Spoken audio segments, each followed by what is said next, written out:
দুনিয়ার কারণে অনেক সময় হক জেনেও বলতে দ্বিধা করি, মুরিদ কেটে যাবে, মানুষ কি বলবে, যুগ যুগ ধরে চলছে। তো এর ভিতরে আমার জন্য আমি যত ডক্টরই হই আর যত আলেমই হই, যত দেশ বিদেশ ঘুরে আছি, আমার জন্য সুন্নাতের কথা বলা, তাওহীদের কথা বলা বড় কঠিন ছিল। কেউ নিত না, যদি না তিনি পাহাড়ের মতো আমাদের সামনে পিছনে দাঁড়াতেন। তিনি সব উপেক্ষা করেছেন। কে কি বললো, বাপ দাদা 14 পুরুষ কিচ্ছু পরোয়া করেননি। তার একটাই কথা ছিল, আমি বাপ চিনি না, দাদা চিনি না, আমি বাপের থেকে টাকা নেব, গদি নেব, আমি দিন নেব জনাবে মুহাম্মদ রাসূলুল্লাহ সাল্লাল্লাহু আলাইহি ওয়াসাল্লামের কাছ থেকে। তা আজকে আমি বহু গন্ত্রপনেতাই হই আর গবেষকই হয়, প্রফেসরই হই, যা কিছু হই না, প্রফেসর গবেষক না হয় বুঝলাম, চাকরি করে হয়েছি, তবে আমার বাকি সকল কিছুর পিছনে তার অবদান সবচেয়ে বড়। কাজেই জানা থাকলেও বলা হোক, বিশেষ করে আপনাদের কাছে আবারও বলা হোক, এটা আমার খুব আশা ছিল। দ্বিতীয় যে বিষয়টা, এটার সাথে সুন্নত জড়িত। আসলে মানুষের পরিচয় দেওয়া ভালো, কিন্তু অতি প্রশংসা ভালো না। মহব্বত অবশ্যই ভালো। তা আমরা পরিচয় হিসেবে আমি একটা বিশ্ববিদ্যালয়ের প্রফেসর, পিএইচডি করছি, এগুলো বলা দোষ নেই, বলা যেতে পারে, জাগতিক পরিচয়। বাকি আমি সারা বাংলার গৌরব, বাংলার কয়জন আমার চেনে? অল্প কিছু। বাংলাদেশে 15 কোটি মানুষের 1 কোটি আমার চেনে না। তো কাজেই আমরা আমাদের ভালোবাসা মহব্বত অবশ্যই থাকবে, উজাড় করা থাকতে পারে দিনের জন্য, সুন্নাতের জন্য। তবে কথা বলা, আবেগ, এটা সুন্নাত দিয়ে নিয়ন্ত্রণ করা, এটাই আমাদের উচিত। আল্লাহ তাআলা আমাদেরকে তৌফিক দান করুন, আমিন। তো যাই হোক, আমি বলেছি আজকে আমরা আল্লাহর ওলিদের বিবরণ জানব। তবে এখানে একটা জরুরি কথা আপনাদের বলি। অনেক ওলামায়ে কেরাম আছেন, আমি জানি, দূর দূরান্ত থেকে অনেক মুবাল্লিগিন এসেছেন। ওলিদের বিবরণ, এখানে দুটো জটিলতা থাকে। আমরা ওলি বলতেই আমরা মনে করি পরবর্তী জামানার ওলি, সাহাবায়ে কেরামও যে ওলি ছিলেন, এটা আমরা অনেক সময় চিন্তায় আনি না। 2 নম্বর যে ভুলটা আমরা করি, পরবর্তী জামানার আউলিয়ায়ে কেরামের কারামত বর্ণনা বেশি করার কারণে, চমক বেশি দেওয়ার কারণে সাহাবায়ে কেরামদের আলোচনাটা কম হয়ে যায়। কিভাবে হয়? আমি আপনাদেরকে নমুনা দেব শুধু। হযরত, তার আগে আমি আরেকটা কথা বলি। মহাস্থানগড়ে মাহফিল করতে গেছি, এক আল্লাহর বান্দার দেখা, জুব্বা পরা, মাথার উপরে বিরাটি। উনি আমাকে বললেন, সালাম করলেন, মুসাফা করলেন, হুজুর আপনারা তো পীর, আপনারা পীরের খেলাফত পেয়েছেন, আপনারা ইত্যাদি ইত্যাদি। আমি পীর না, তবে আমি ওলি আল্লাহ। তা আপনি কেমন ওলি আল্লাহ? বলে, দেখেন ওলি আল্লাহরা যেভাবে সংসার ধর্ম না করে দেশে দেশে থাকতেন, হযরত ওয়াইস কারনি, মাইনুদ্দিন চিশতি, অন্যান্য আউলিয়া কেরাম, তারা দেশে দেশে সায়ের করতেন, এক দেশ সংসার করতেন না। রাসূল সাল্লাল্লাহু আলাইহি ওয়াসাল্লাম সুন্নত, বিয়ে করছিলাম, 2-3 মাস পরে ছেড়ে দিছি। আমি ওলি আল্লাহদের মতো দেশে দেশে সায়ের করি, আমি আল্লাহর ওলি আল্লাহ। বুঝেছেন তো? তা আমি বললাম যে মাইনুদ্দিন চিশতি, ওয়াইস কারনি রাহিমাহুমুল্লাহ, তারা কি করেছেন না করেননি এটা পরে হবে। তাদের নামে অনেক জাল মিথ্যা কথা আছে, সেটা পরে শুনবো। কিন্তু আবু বকর, ওমর, ওসমান, আলী, বেলাল, আনাস, আব্দুল্লাহ ইবনে ওমর, আব্দুল্লাহ ইবনে আব্বাস রাদিয়াল্লাহু তাআলা আনহুম আজমাইন, এরা তো সবাই সংসার করেছেন, আজীবন থলে টেনেছেন, মরার আগ পর্যন্ত থলে টেনেছেন। তা আপনি তাদেরটা বাদ দিয়ে মাইনুদ্দিন চিশতি, ওয়াইস কারনি পর্যন্ত গেলেন কেন? তা ওই ওলি আল্লাহ খুব বিরক্ত হয়ে গেলেন। ফুরফুরা পীর সাহেবের জামাই, জোরে বেশি কিছু বলতেও পারেন না। হুজুর আপনি ওলি আল্লাহদের মানেন না?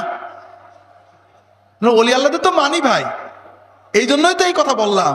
বড় অলিকে, আবু বকর, ওমর, ওসমান, আলী, বেলাল, আনাস, তারা বড় অলি না ওয়াইজ কারনি মঈনুদ্দিন চিশতি তারা বড় অলি? আমার এই প্রশ্নতে উনি বিরক্ত হলেন, খুবই ক্ষুব্ধ হয়ে এক সময় টুক করে চলে গেলেন। আমার প্রশ্নটা কি আপনারা বুঝেছেন? এই যে অলি আল্লাহ, উনার বিভ্রান্তির জন্য আমরা দায়ী। কারণ উলামায়ে কেরাম জানেন, আমরা এই বাংলার জমিনে 1 বছরের 1 লক্ষ ওয়াজ মাহফিলে আবু বকর, ওমর, ওসমান, আলী, আনাস, আবু হুরায়রা, জাবির, বিলাল, আব্দুল্লাহ ইবনে ওমর, আব্দুল্লাহ ইবনে আব্বাস, আব্দুল্লাহ ইবনে মাসউদ, এদের কথা আমরা কেউ আলোচনা করি না। কিন্তু ওয়াইজ কারনি, মঈনুদ্দিন চিশতি, আব্দুল কাদের জিলানী, নিজামুদ্দিন আউলিয়া রাহিমাহুল্লাহ, এদের কথা আমরা রিপিটেডলি আলোচনা করি, ঠিক না? জুন্নুন মিসরি, জুনায়েদ বাগদাদি, বায়েজিদ বুস্তামি, কি বলে মনসুর হাল্লাজ, এদের কথা আমরা রিপিটেডলি আলোচনা করি না? আমাদের যত মেসাল, যত ঘটনা ওনাদের নিয়ে। কাজেই বাংলার সাধারণ মুসলমান একথা ভুলেই গেছে যে আসলে আবু বকর, ওমর, ওসমান, আলী, আবু হুরায়রা, আনাস, জাবের রাদিয়াল্লাহু তাআলা আনহুম আজমাইন, তারাও যে আল্লাহর ওলি ছিলেন এটা আর মনে করতে পারেন না। কথাটা বুঝতে পেরেছেন? এর ফলে মারাত্মক কয়েকটা ভুল হয়েছে। প্রথম, আসলে আল্লাহ তাআলা আমাদের বেলায়েতের, আমাদের নাজাতের আদর্শ স্থাপন করেছেন রাসূলুল্লাহ সাল্লাল্লাহু আলাইহি ওয়াসাল্লাম এবং তার সাহাবীগণকে। আল্লাহ কোরআনে নসসান বলেছেন, রাসূলুল্লাহ সাল্লাল্লাহু আলাইহি ওয়াসাল্লামের কথা আমরা জানি, কুল ইন কুনতুম তুহিব্বুনাল্লাহ ফাত্তাবিউনি লাকাদ কানা লাকুম ফি রাসূলিল্লাহি উসওয়াতুন হাসানাহ। সাহাবাগণের ব্যাপারে আল্লাহ কোরআন কারিমে বলেছেন, ওয়াস-সাবিকুনাল আউয়ালুনা মিনাল মুহাজিরিন ওয়াল আনসার ওয়াল্লাযীনা ইত্তাবাউহুম বিইহসানির রাদিয়াল্লাহু আনহুম ওয়া রাদু আনহু ওয়া আ'আদ্দা লাহুম জান্নাতিন তাজরি তাহতাল আনহার। আল্লাহ এখানে মুসলমানদেরকে 2 ক্যাটাগরি করেছেন। যারা প্রথম অগ্রগামী মুহাজির, আনসার, সাহাবী, আল্লাহ বলতেন আমি তাদের উপরে সন্তুষ্ট এবং তাদের জন্য জান্নাত বানিয়ে রেখেছি। আর বাকি মুসলমানদের জান্নাতে যেতে গেলে ওই মুহাজির, আনসার, সাহাবীদের সর্বোত্তম সুন্দরভাবে অনুসরণ করতে হবে। তাহলে আল্লাহ তাদেরকে আদর্শ বানিয়েছেন। আল্লাহ রাসূল সাল্লাল্লাহু আলাইহি ওয়াসাল্লাম তাদের কথা বলে গিয়েছেন, তারা আমাদের পূর্ণাঙ্গ আদর্শ, পরিপূর্ণ। বাকি বুজুর্গরা নিঃসন্দেহে বুজুর্গ, কিন্তু তারা ওই রকম কামিল না। পরবর্তী যুগের প্রতিটি বুজুর্গের ভিতরে এমন কিছু জিনিস রয়েছে যেটা সুন্নতের ব্যতিক্রম। কেউ বছরের পর বছর গ্রামে গঞ্জে বাস করেছেন, জঙ্গলে গিয়েছেন, আপনারা আউলিয়া কেরামের জীবনীতে পড়েছেন। কেউ 30 বছর জঙ্গলে রয়েছেন, খাবার আসলে খান, 1 ঠ্যাং উঁচু করে থাকেন, 2 ঠ্যাং গাছে বেঁধে রেখেছেন, 20 বছর ধ্যানমগ্ন থেকেছেন, শোনেননি? এই সমস্ত হালত কি সুন্নত হলো? রাসূল সাল্লাল্লাহু আলাইহি ওয়াসাল্লাম সাহাবীদের জীবনে এগুলো পাবেন? এগুলো ফাযিল নয়, মাফসুল। এগুলো শ্রেষ্ঠ নয়, এগুলো উত্তমের চেয়ে কম, অধম। উত্তম হলো মুহাম্মদুর রাসূলুল্লাহ ওয়াল্লাযীনা মাআহু, রাসূল পাক সাল্লাল্লাহু আলাইহি ওয়াসাল্লাম এবং সাহাবীগণের আদর্শ। তারা এগুলো করেননি। তারা জীবনে একদিনের জন্য জঙ্গলে বাস করেননি, পরিবার ছাড়েননি, মরণ পর্যন্ত থলে টেনেছেন। এর ভিতরেই দিন পালন করেছেন। তাদেরটা পূর্ণাঙ্গ, এদের আমরা বলবো না গুনাহ করেছেন, কিন্তু এদেরটা পূর্ণাঙ্গতার তুলনায় কম ছিল। সাহাবীগণের যুগের একটা ঘটনা শুনুন। সম্ভবত জুবাইর ইবনে আব্দুল্লাহ ইবনে জুবাইর রাদিয়াল্লাহু তাআলা আনহুর এক ছেলে, তিনি বাইরে যাচ্ছেন। পিতা জিজ্ঞাসা করছেন, তুমি যাও কোথায়? বলে, আমি খুব ভালো বুজুর্গ লোকের সোহবত পেয়েছি। তো কেমন? যে এত বুজুর্গ কোরআন তেলাওয়াত করতে করতে ফিট হয়ে যায়, কানতে কানতে চোখের পানিতে নামাজে সেজদায় দিয়ে ফিট হয়ে যায়, কাঁপতে শুরু করে, খুবই বুজুর্গ। তো ওই সাহাবী বলছেন, তুমি ওদের কাছে যেও না। উনি বুঝতে পারলেন ছেলের কানাত, স্যাটিসফ্যাকশন, কনভিকশন আসলো না। এমন বুজুর্গ কোরআন পড়তে পড়তে, কোরআন ওয়াজ শুনে, কোরআন যখন তাদের কাছে তেলাওয়াত করা হয়, করে চিৎকার করে ফিট হয়ে যায়, দোজখের কথা আসলে ফিট হয়ে যায়। কত বড় বুজুর্গ, কত বড় আল্লাহর ভয়। যখন ওই সাহাবী বুঝলেন যে তার ছেলের ভিতরে স্যাটিসফ্যাকশন আসলো না, ওরাই যে বুজুর্গ এটা ওর মনে এখনো আছে, তখন তিনি কি বললেন, দেখো বাবা, আমি স্বয়ং রাসূলুল্লাহ সাল্লাল্লাহু আলাইহি ওয়াসাল্লামের সাথে থেকেছি, আবু বকর, ওমর, ওসমান, আলীর সাথে থেকেছি। তারা কিন্তু কোরআন তেলাওয়াত করে তারা কাঁদতেন, তারা নীরবে চোখের পানি ফেলতেন, করে চিৎকার করতেন না, তারা ফিট হতেন না। তুমি কি মনে করো এরা আবু বকর, ওমর, ওসমান, আলীর চেয়ে বেশি বুজুর্গ? তখন ছেলে চেতনা হলো, তাই তো আমার তো আদর্শ আছে, তখন আর সে তাদের কাছে গেল না। কথা বুঝতে পেরেছেন? তা আসলে আমরা অনেক ওয়াজ করি, অনেক কথা বলি, দুর্ভাগ্য সাহাবীদের কথা কম বলি। দ্বিতীয় আর একটা কথা আপনাদের বলো, যেহেতু উলামায়ে কেরাম আছেন, আপনারা অনেক দূর দূরান্ত থেকে এসেছেন, আল্লাহ রাসূল সাল্লাল্লাহু আলাইহি ওয়াসাল্লাম তার ব্যাপারে বর্ণনাগুলো যাচাই করা হয়েছে, সহিহ জয়ীফ জাল যাচাই করা হয়েছে, কঠোরতা অবলম্বন করা হয়েছে। এমনকি জাল হাদিস বানিয়েছে, প্রমাণ পেলে জেলে দেওয়া হয়েছে, মৃত্যুদণ্ড দেওয়া হয়েছে। তারপরেও শত শত হাজার হাজার হাদিস জাল হয়েছে, ঠিক না ভাই? আল্লাহর ওলিদের ব্যাপারে জালিয়াতি করলে কারোর জেল দেওয়া হয়েছে নাকি? কাজেই তাদের নামে জালিয়াতির শেষ নেই। কোনডে সহি, কোনডে ভুল, কোনডে সত্যি, কোনডে মিথ্যা বোঝার কোনো উপায় নেই। এইবার আপনাদের প্র্যাকটিক্যাল একটা উদাহরণ দেব। হযরত ওয়াইস কারনী রাহিমাহুল্লাহ খায়রুত তাবেঈন, খুব বড় তাবেঈ, শ্রেষ্ঠ তাবেঈ ছিলেন। সহিহ হাদিসে এসেছে তার দাঁত ভাঙার গল্প জানে না এমন কোন মুসলমান কি বাংলাদেশে আছে? প্রতি বছরেই কয়েক হাজার ওয়াজে তার গল্পটা বলা হয়, ঠিক না? ইশকে রাসূল, এখানে বলে রাখি, ইশক শব্দটা সুন্নত না। হাদিসে কোথাও ইশক পাবেন না, কোরআনে কোথাও ইশক পাবেন না। ইশকের অর্থ হলো জৈবিক প্রেম। বোঝেন জৈবিক প্রেম? বোঝেননি? ইশক হলো স্বামী স্ত্রীর প্রেম, প্রেমিক প্রেমিকার প্রেম। আর সুন্নত শব্দ হলো, কোরআন এবং হাদিসের শব্দ হলো হুব, মাহাব্বত। কিন্তু এখন আমরা হব্বুর রাসূল, মুহিব্বুর রাসূল চিনি না, আশেকে রাসূল চিনি। এই লফজটা, শব্দটা আমার সুন্নত নয়। ব্যবহার মানা ঠিক আছে, লা মুশাহাতা ফিল ইসতিলাহ, পরিভাষা ব্যবহার জায়েজ আছে, তবে আউলা আফদাল উত্তম হলো রাসূল সাল্লাল্লাহু আলাইহি ওয়াসাল্লাম যে ভাষা ব্যবহার করেছেন সেটা, ঠিক না? ইশকু আরবি শব্দ, মহাব্বতও আরবি শব্দ, দুটোই আরবি। আমরা কোনটা করবো কোন?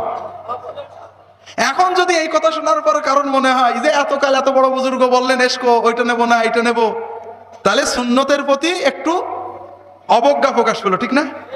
খবরদার, সুন্নত জানার পরে আমরা সুন্নতকে শ্রেষ্ঠ ভাববো, অথবা ইশক শব্দটা কোরআন হাদিসে আছে কিনা খোঁজার চেষ্টা করব। কিন্তু কোন ব্যক্তির দোহাই দিয়ে সুন্নতকে ছোট করব না। আল্লাহ হেফাজত করুন, আমিন। যে কথা বলছিলাম, আশেকে রসুল, ইশকে রসুল, নবী প্রেমের বড় প্রমাণ আমরা এই ঘটনাকে দিই, ঠিক না? আমি আপনাদেরকে বোঝাবো ইনশাআল্লাহ।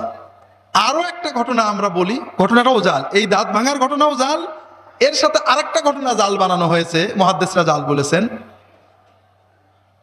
যে হযরত ওমর এবং আলী রাদিয়াল্লাহু তাআলা আনহুমা রাসূলুল্লাহ সাল্লাল্লাহু আলাইহি ওয়াসাল্লামের জামা খেরকা দেওয়ার জন্য ওয়াইস কারনীর কাছে গেছিলেন। সুবহানাল্লাহ বলেন, এটা জাল কথা। সুবহানাল্লাহ বলবেন না, এটা জাল কাহিনী। যখন তারা ওয়াইস কারনী রাহিমাহুল্লাহ তার কাছে পৌঁছালেন, কথা প্রসঙ্গে ওয়াইস কারনী জিজ্ঞাসা করলেন যে রাসূলুল্লাহ সাল্লাল্লাহু আলাইহি ওয়াসাল্লামের ওহদের যুদ্ধে দাঁতটা ভাঙছিল, কোন দাঁত? ওমর এবং আলী রাদিয়াল্লাহু তাআলা আনহুমা নাকি বলতে পারলেন না। তখন উনি হা করে দেখালেন, দেখেন আমি সব দাঁত ভেঙে ফেলেছি। তখন ওমর এবং আলী লজ্জা পেলেন। এরকম ঘটনা শোনেননি? হ্যাঁ, এর ভিতরে যে সাহাবীদের ইহানত করা হলো কিছুই বুঝলেন না। কিন্তু তার আগের ঘটনা শোনেন। আমার পীর ইমাম মাহদির নেতৃত্বে ইহুদিদের বিরুদ্ধে লড়াই করছেন। হঠাৎ খবর পেলাম আমার পীর, আমার কলিজার টুকরা, ইহুদিদের গুলি লেগে শহীদ হয়ে গিয়েছেন। সঙ্গে সঙ্গে আমি আমার পিস্তল দিয়ে আমার বুকে গুলি নিয়ে শহীদ হয়ে গেলাম। আমার হুজুরে যে জান্নাতে যাবেন, আমিও সেই জান্নাতে যাব, ঠিক না? যাব না? আমার পীর খবর পেলাম দাজ্জাল বাহিনীর অস্ত্রে তার হাতটা কেটে গেছে। আমি বাংলাদেশে খবর পাওয়ার সঙ্গে সঙ্গে একটা ছুরি নিয়ে আমার হাত কেটে ফেললাম। আমার হুজুরে যে পরিমাণ সওয়াব পাবে, আমিও সেই পরিমাণ সওয়াব পাবো, না পাবো না? আমি খবর পেলাম দাজ্জাল বাহিনীর গুলিতে আমার হুজুরের দাঁত ভেঙে গেছে, আমি সবগুলো দাঁত ভেঙে ফেললাম। হুজুরে যে সওয়াব পাবেন, আমিও সেই সওয়াব পাবো নাকি? অল্প তো পাবো, কি পাবো? আল্লাহ না, কষ্টের সাথে গুনাহ পাবো। আল্লাহ কোরআনে বলেছেন ওয়ালা তুলকু বিআইদিকুম ইলা তাহলুকা, নিজের ইচ্ছায় নিজের আঙুল একটা কেটে ফেলা কি জায়েজ আছে নাকি? যদি কেউ মহব্বতের হালতে অজ্ঞান অবস্থায় করে গুনাহও হবে না, সওয়াব হবে না। আর যদি সচেতন অবস্থায় করে কি হবে? গুনাহ হবে। ওয়াইস কারনী রাহিমাহুল্লাহ এই রকম ছিলেন না। তবে খুব ভালো করে বুঝুন, যদি তিনি বেহালে করেও থাকেন, তার হাল কোনো ফজিলত নয়, মাফজুল, উত্তম নয়, অধম। উত্তম হলো সাহাবীদের হাল, যে সাহাবীরা নিজের দেহদের ঢাল বানিয়েছেন। ইয়া রাসূলুল্লাহ লা তুশরি বিসিবকা সাহাম, শত শত তীর এসেছে তাদের গায়ে লেগেছে, রাসূল সাল্লাল্লাহু আলাইহি ওয়াসাল্লামের গায়ে লাগতে দেননি। এইটা হলো ফাজিল হাল। কিন্তু দুর্ভাগ্য, আমরা আশেকে রাসূলের প্রমাণ হিসেবে কখনোই তালহার ঘটনা বলি না, শুধু আমরা বলি ওয়াইস কারনীর ঘটনা। কথা কি বুঝতে পেরেছেন? আরো প্রমাণ করি যে ওমর আলীর মহব্বত বোধহয় ওয়াইস কারনীর থেকে কম ছিল। হাজিরিন, তো যেটা বলছিলাম, এই যে আমরা একদিকে জাল কথা, আর একদিকে এই কথাগুলো বেশি বেশি বলার কারণে আমাদের ভিতরে একটা বিভ্রান্তিকর ধারণা তৈরি হয়েছে। আমাদের দেশে যদি কেউ চট পরে আসে, আমরা তাকে বিরাট কিছু মনে করি, ঠিক না? আমাকে একজন বলল, হুজুর আজ মনসুর হাল্লাজ নাকি চট পড়তো। এই কথাটা যিনি বলেছেন তার তো দোষ না, আমরা তো তাদের গল্প বলেছি। কথা বোঝেননি? মনসুর হাল্লাজ কখনোই কোনো বড় বুজুর্গ ছিলেন না, বরং তার ব্যাপারে উম্মতের সকল হক্কানি আলেমের ফতোয়া হলো তিনি গোমরাহ ছিলেন, তার আগে পরের কোনো আমল সুন্নতের সাথে মেলে না। তারপরেও যদি তিনি ভালো হয়েও থাকেন, তিনি কোনো উসওয়া না, আদর্শ নন, নমুনা নন। আমাদের উসওয়া মুহাম্মদুর রাসূলুল্লাহ সাল্লাল্লাহু আলাইহি ওয়াসাল্লাম এবং তার সাহাবায়ে কেরামগণ রাদিয়াল্লাহু তাআলা আনহুম। কাজেই আমি আপনাদের সবাইকে অনুরোধ করব, আল্লাহর রাস্তে ভাইরা, যদি সত্যিকারের ওলি হতে চান, রাসূলুল্লাহ সাল্লাল্লাহু আলাইহি ওয়াসাল্লামের জীবনী পড়ুন, সুন্নত পড়ুন, সাহাবীদের জীবনী পড়ুন, সাহাবীদের আমল পড়ুন। সাহাবীদের আমলে চমক পাই না আমরা। এখনো যদি আমি ওয়াজ করি যে অমুক আল্লাহর বান্দা 40 বছর এক পায়ে দাঁড়ায় তাহাজ্জুদ পড়েছে, ইশার ওযু দিয়ে ফজর পড়েছে, আমরা বিরাট জোরে সুবহানাল্লাহ বলবো, ঠিক না? সাহাবীদের ভিতরে একজন পাওয়া যাবে এরকম? সাহাবীদের ভিতরে কি পাবো? অমুক সাহাবী রাত্রে 4-5 ঘন্টা তাহাজ্জুদ পড়তেন, আমরা সুবহানাল্লাহ বেরোবেই না মুখ দিয়ে। হাজিরিন, না, দিনকে বুঝতে হলে আপনাদের আসল জায়গায় যেতে হবে। আমরা পরবর্তী বুজুর্গদের মহব্বত করব, ভক্তি করব, শ্রদ্ধা করব, দোয়া করব, নির্ভুল আদর্শ, অনুকরণীয় আদর্শ হিসেবে গ্রহণ করব মুহাম্মদুর রাসূলুল্লাহ সাল্লাল্লাহু আলাইহি ওয়াসাল্লাম। আর তার সুন্নাতকে বোঝার জন্য অনুকরণীয় আদর্শ হিসেবে গ্রহণ করব ওয়াসাবিকুনাল আউয়ালুনা মিনাল মুহাজিরিন ওয়াল আনসার মুহাম্মদুর রাসূলুল্লাহ ওয়াল্লাযিনা মাআহু, রাসূল পাক সাল্লাল্লাহু আলাইহি ওয়াসাল্লামের সাহাবায়ে কেরামগণকে। আপনি যদি জায়গায় যেতে পারেন, অর্থাৎ আপনার মিজান দাড়িপাল্লা যদি ঠিক হয়, ওজন ঠিক হবে না? আপনার মডেল যদি ঠিক হয়, সিলেবাস যদি ঠিক হয়, লেখাপড়া ভালো হবে না? সিলেবাস ঠিক করেন, মাদ্রাসা ঠিক করেন, স্কুল কলেজ ঠিক করেন। বিকারুন্নেসা স্কুলে, মডেল স্কুলে, ক্যাডেট কলেজে যাওয়ার জন্য এত লড়াই কেন? কারণ অভিভাবকরা জানে একবার কোনো রকমে ঢুকাতে পারলেই ঠিক জায়গায় চলে যাবে, ঠিক না? তা আপনারা ঠিক জায়গায় যান, একবার মাদ্রাসায় নবুয়তে ভর্তি হন, রাসূলুল্লাহ সাল্লাল্লাহু আলাইহি ওয়াসাল্লাম সাহাবীদের মাদ্রাসায় ভর্তি হন, আপনি একটানে ওলি আল্লাহ হয়ে আল্লাহর কাছে যেতে পারবেন ইনশাআল্লাহ। হাজিরিন, যে কথা বলছিলাম, আউলিয়া কেরামের বিবরণ দেব, তবে আউলিয়া কেরাম পার্সোনাল কোনো বিবরণ নয়। আল্লাহ রাসূল সাল্লাল্লাহু আলাইহি ওয়াসাল্লাম যে যে কাজ করলে আল্লাহর ওলি হওয়া যায় বলেছেন, সেই কাজগুলোর বিবরণ দেওয়ার চেষ্টা করব। আল্লাহ তাআলা তৌফিক দান করুন, আমিন। সহিহ বুখারী, সহিহ মুসলিম এবং অন্যান্য সকল কিতাবের হাদিসে হযরত আবু হুরায়রা রাদিয়াল্লাহু তাআলা আনহু থেকে বর্ণিত হয়েছে, রাসূলুল্লাহ সাল্লাল্লাহু আলাইহি ওয়াসাল্লাম বলেছেন, সাবআতুন ইযিল্লুহুমুল্লাহু ফি যিল্লিহি ইয়াওমা লা যিল্লা ইল্লা যিল্লুহু, ইমামুন আদিল ওয়া শাবুন নাশআ ফি ইবাদাতি রাব্বিহি ওয়া রাজুলুন কলবুহু মুআল্লাকুন বিল মাসজিদ ওয়া রাজুলান তাহাব্বা ফিল্লাহি ইজতামা আলাইহি ওয়া তাফাররাকা আলাইহি ওয়া রাজুলুন دعته امرأة ذات جمال ومنصب فقال إني أخاف الله ورجل تصدق فأخفى حتى لا تعلم شماله ما أنفقت يمينه ورجل ذكر الله خاليا ففاضت عيناه أو كما قال رسول الله صلى الله عليه وسلم। রাসূলুল্লাহ সাল্লাল্লাহু আলাইহি ওয়াসাল্লাম বলছেন, কিয়ামতের দিনে যেদিন কোনো ছায়া থাকবে না, অন্যান্য হাদিস থেকে আমরা জানি যেদিনে সূর্য মাথার কাছে নেমে আসবে প্রচণ্ড গরমে এবং উৎকণ্ঠায় মানুষ ঘামের ভিতরে সাঁতার কাটতে থাকবে, আল্লাহর প্রিয় বান্দারা পর্যন্ত, আম্বিয়ায়ে কেরাম পর্যন্ত রব্বি সাল্লিম আল্লাহ বাঁচান বলে কাঁদতে থাকবেন। সেই কঠিন দিনে রাসূলুল্লাহ সাল্লাল্লাহু আলাইহি ওয়াসাল্লাম বলছেন, যেদিনে আল্লাহর দেওয়া ছায়া ছাড়া কোনো ছায়া থাকবে না, সেদিন আল্লাহ তার প্রিয়, আল্লাহ তার মাহবুব, আল্লাহ তার ওলি 7 শ্রেণীর বান্দাকে তার আরশের ছায়ায় আশ্রয় দান করবেন। এই 7 শ্রেণীর অলিদের প্রথম শ্রেণীর অলি কারা? রাসূলুল্লাহ সাল্লাল্লাহু আলাইহি ওয়াসাল্লাম বলছেন, ইমামুন আদিল, ন্যায় পরায়ণ শাসক প্রশাসক কর্তা, যারা তাদের কর্মে, যারা তাদের আচরণে ইনসাফ কায়েম করে, প্রত্যেককে তার অধিকার বুঝে দেয়, কারোর উপরে বেইনসাফি করে না, তারা হবে আল্লাহর প্রিয়তম অলি, যাদেরকে আল্লাহ আরশের ছায়ায় আশ্রয় দান করবেন।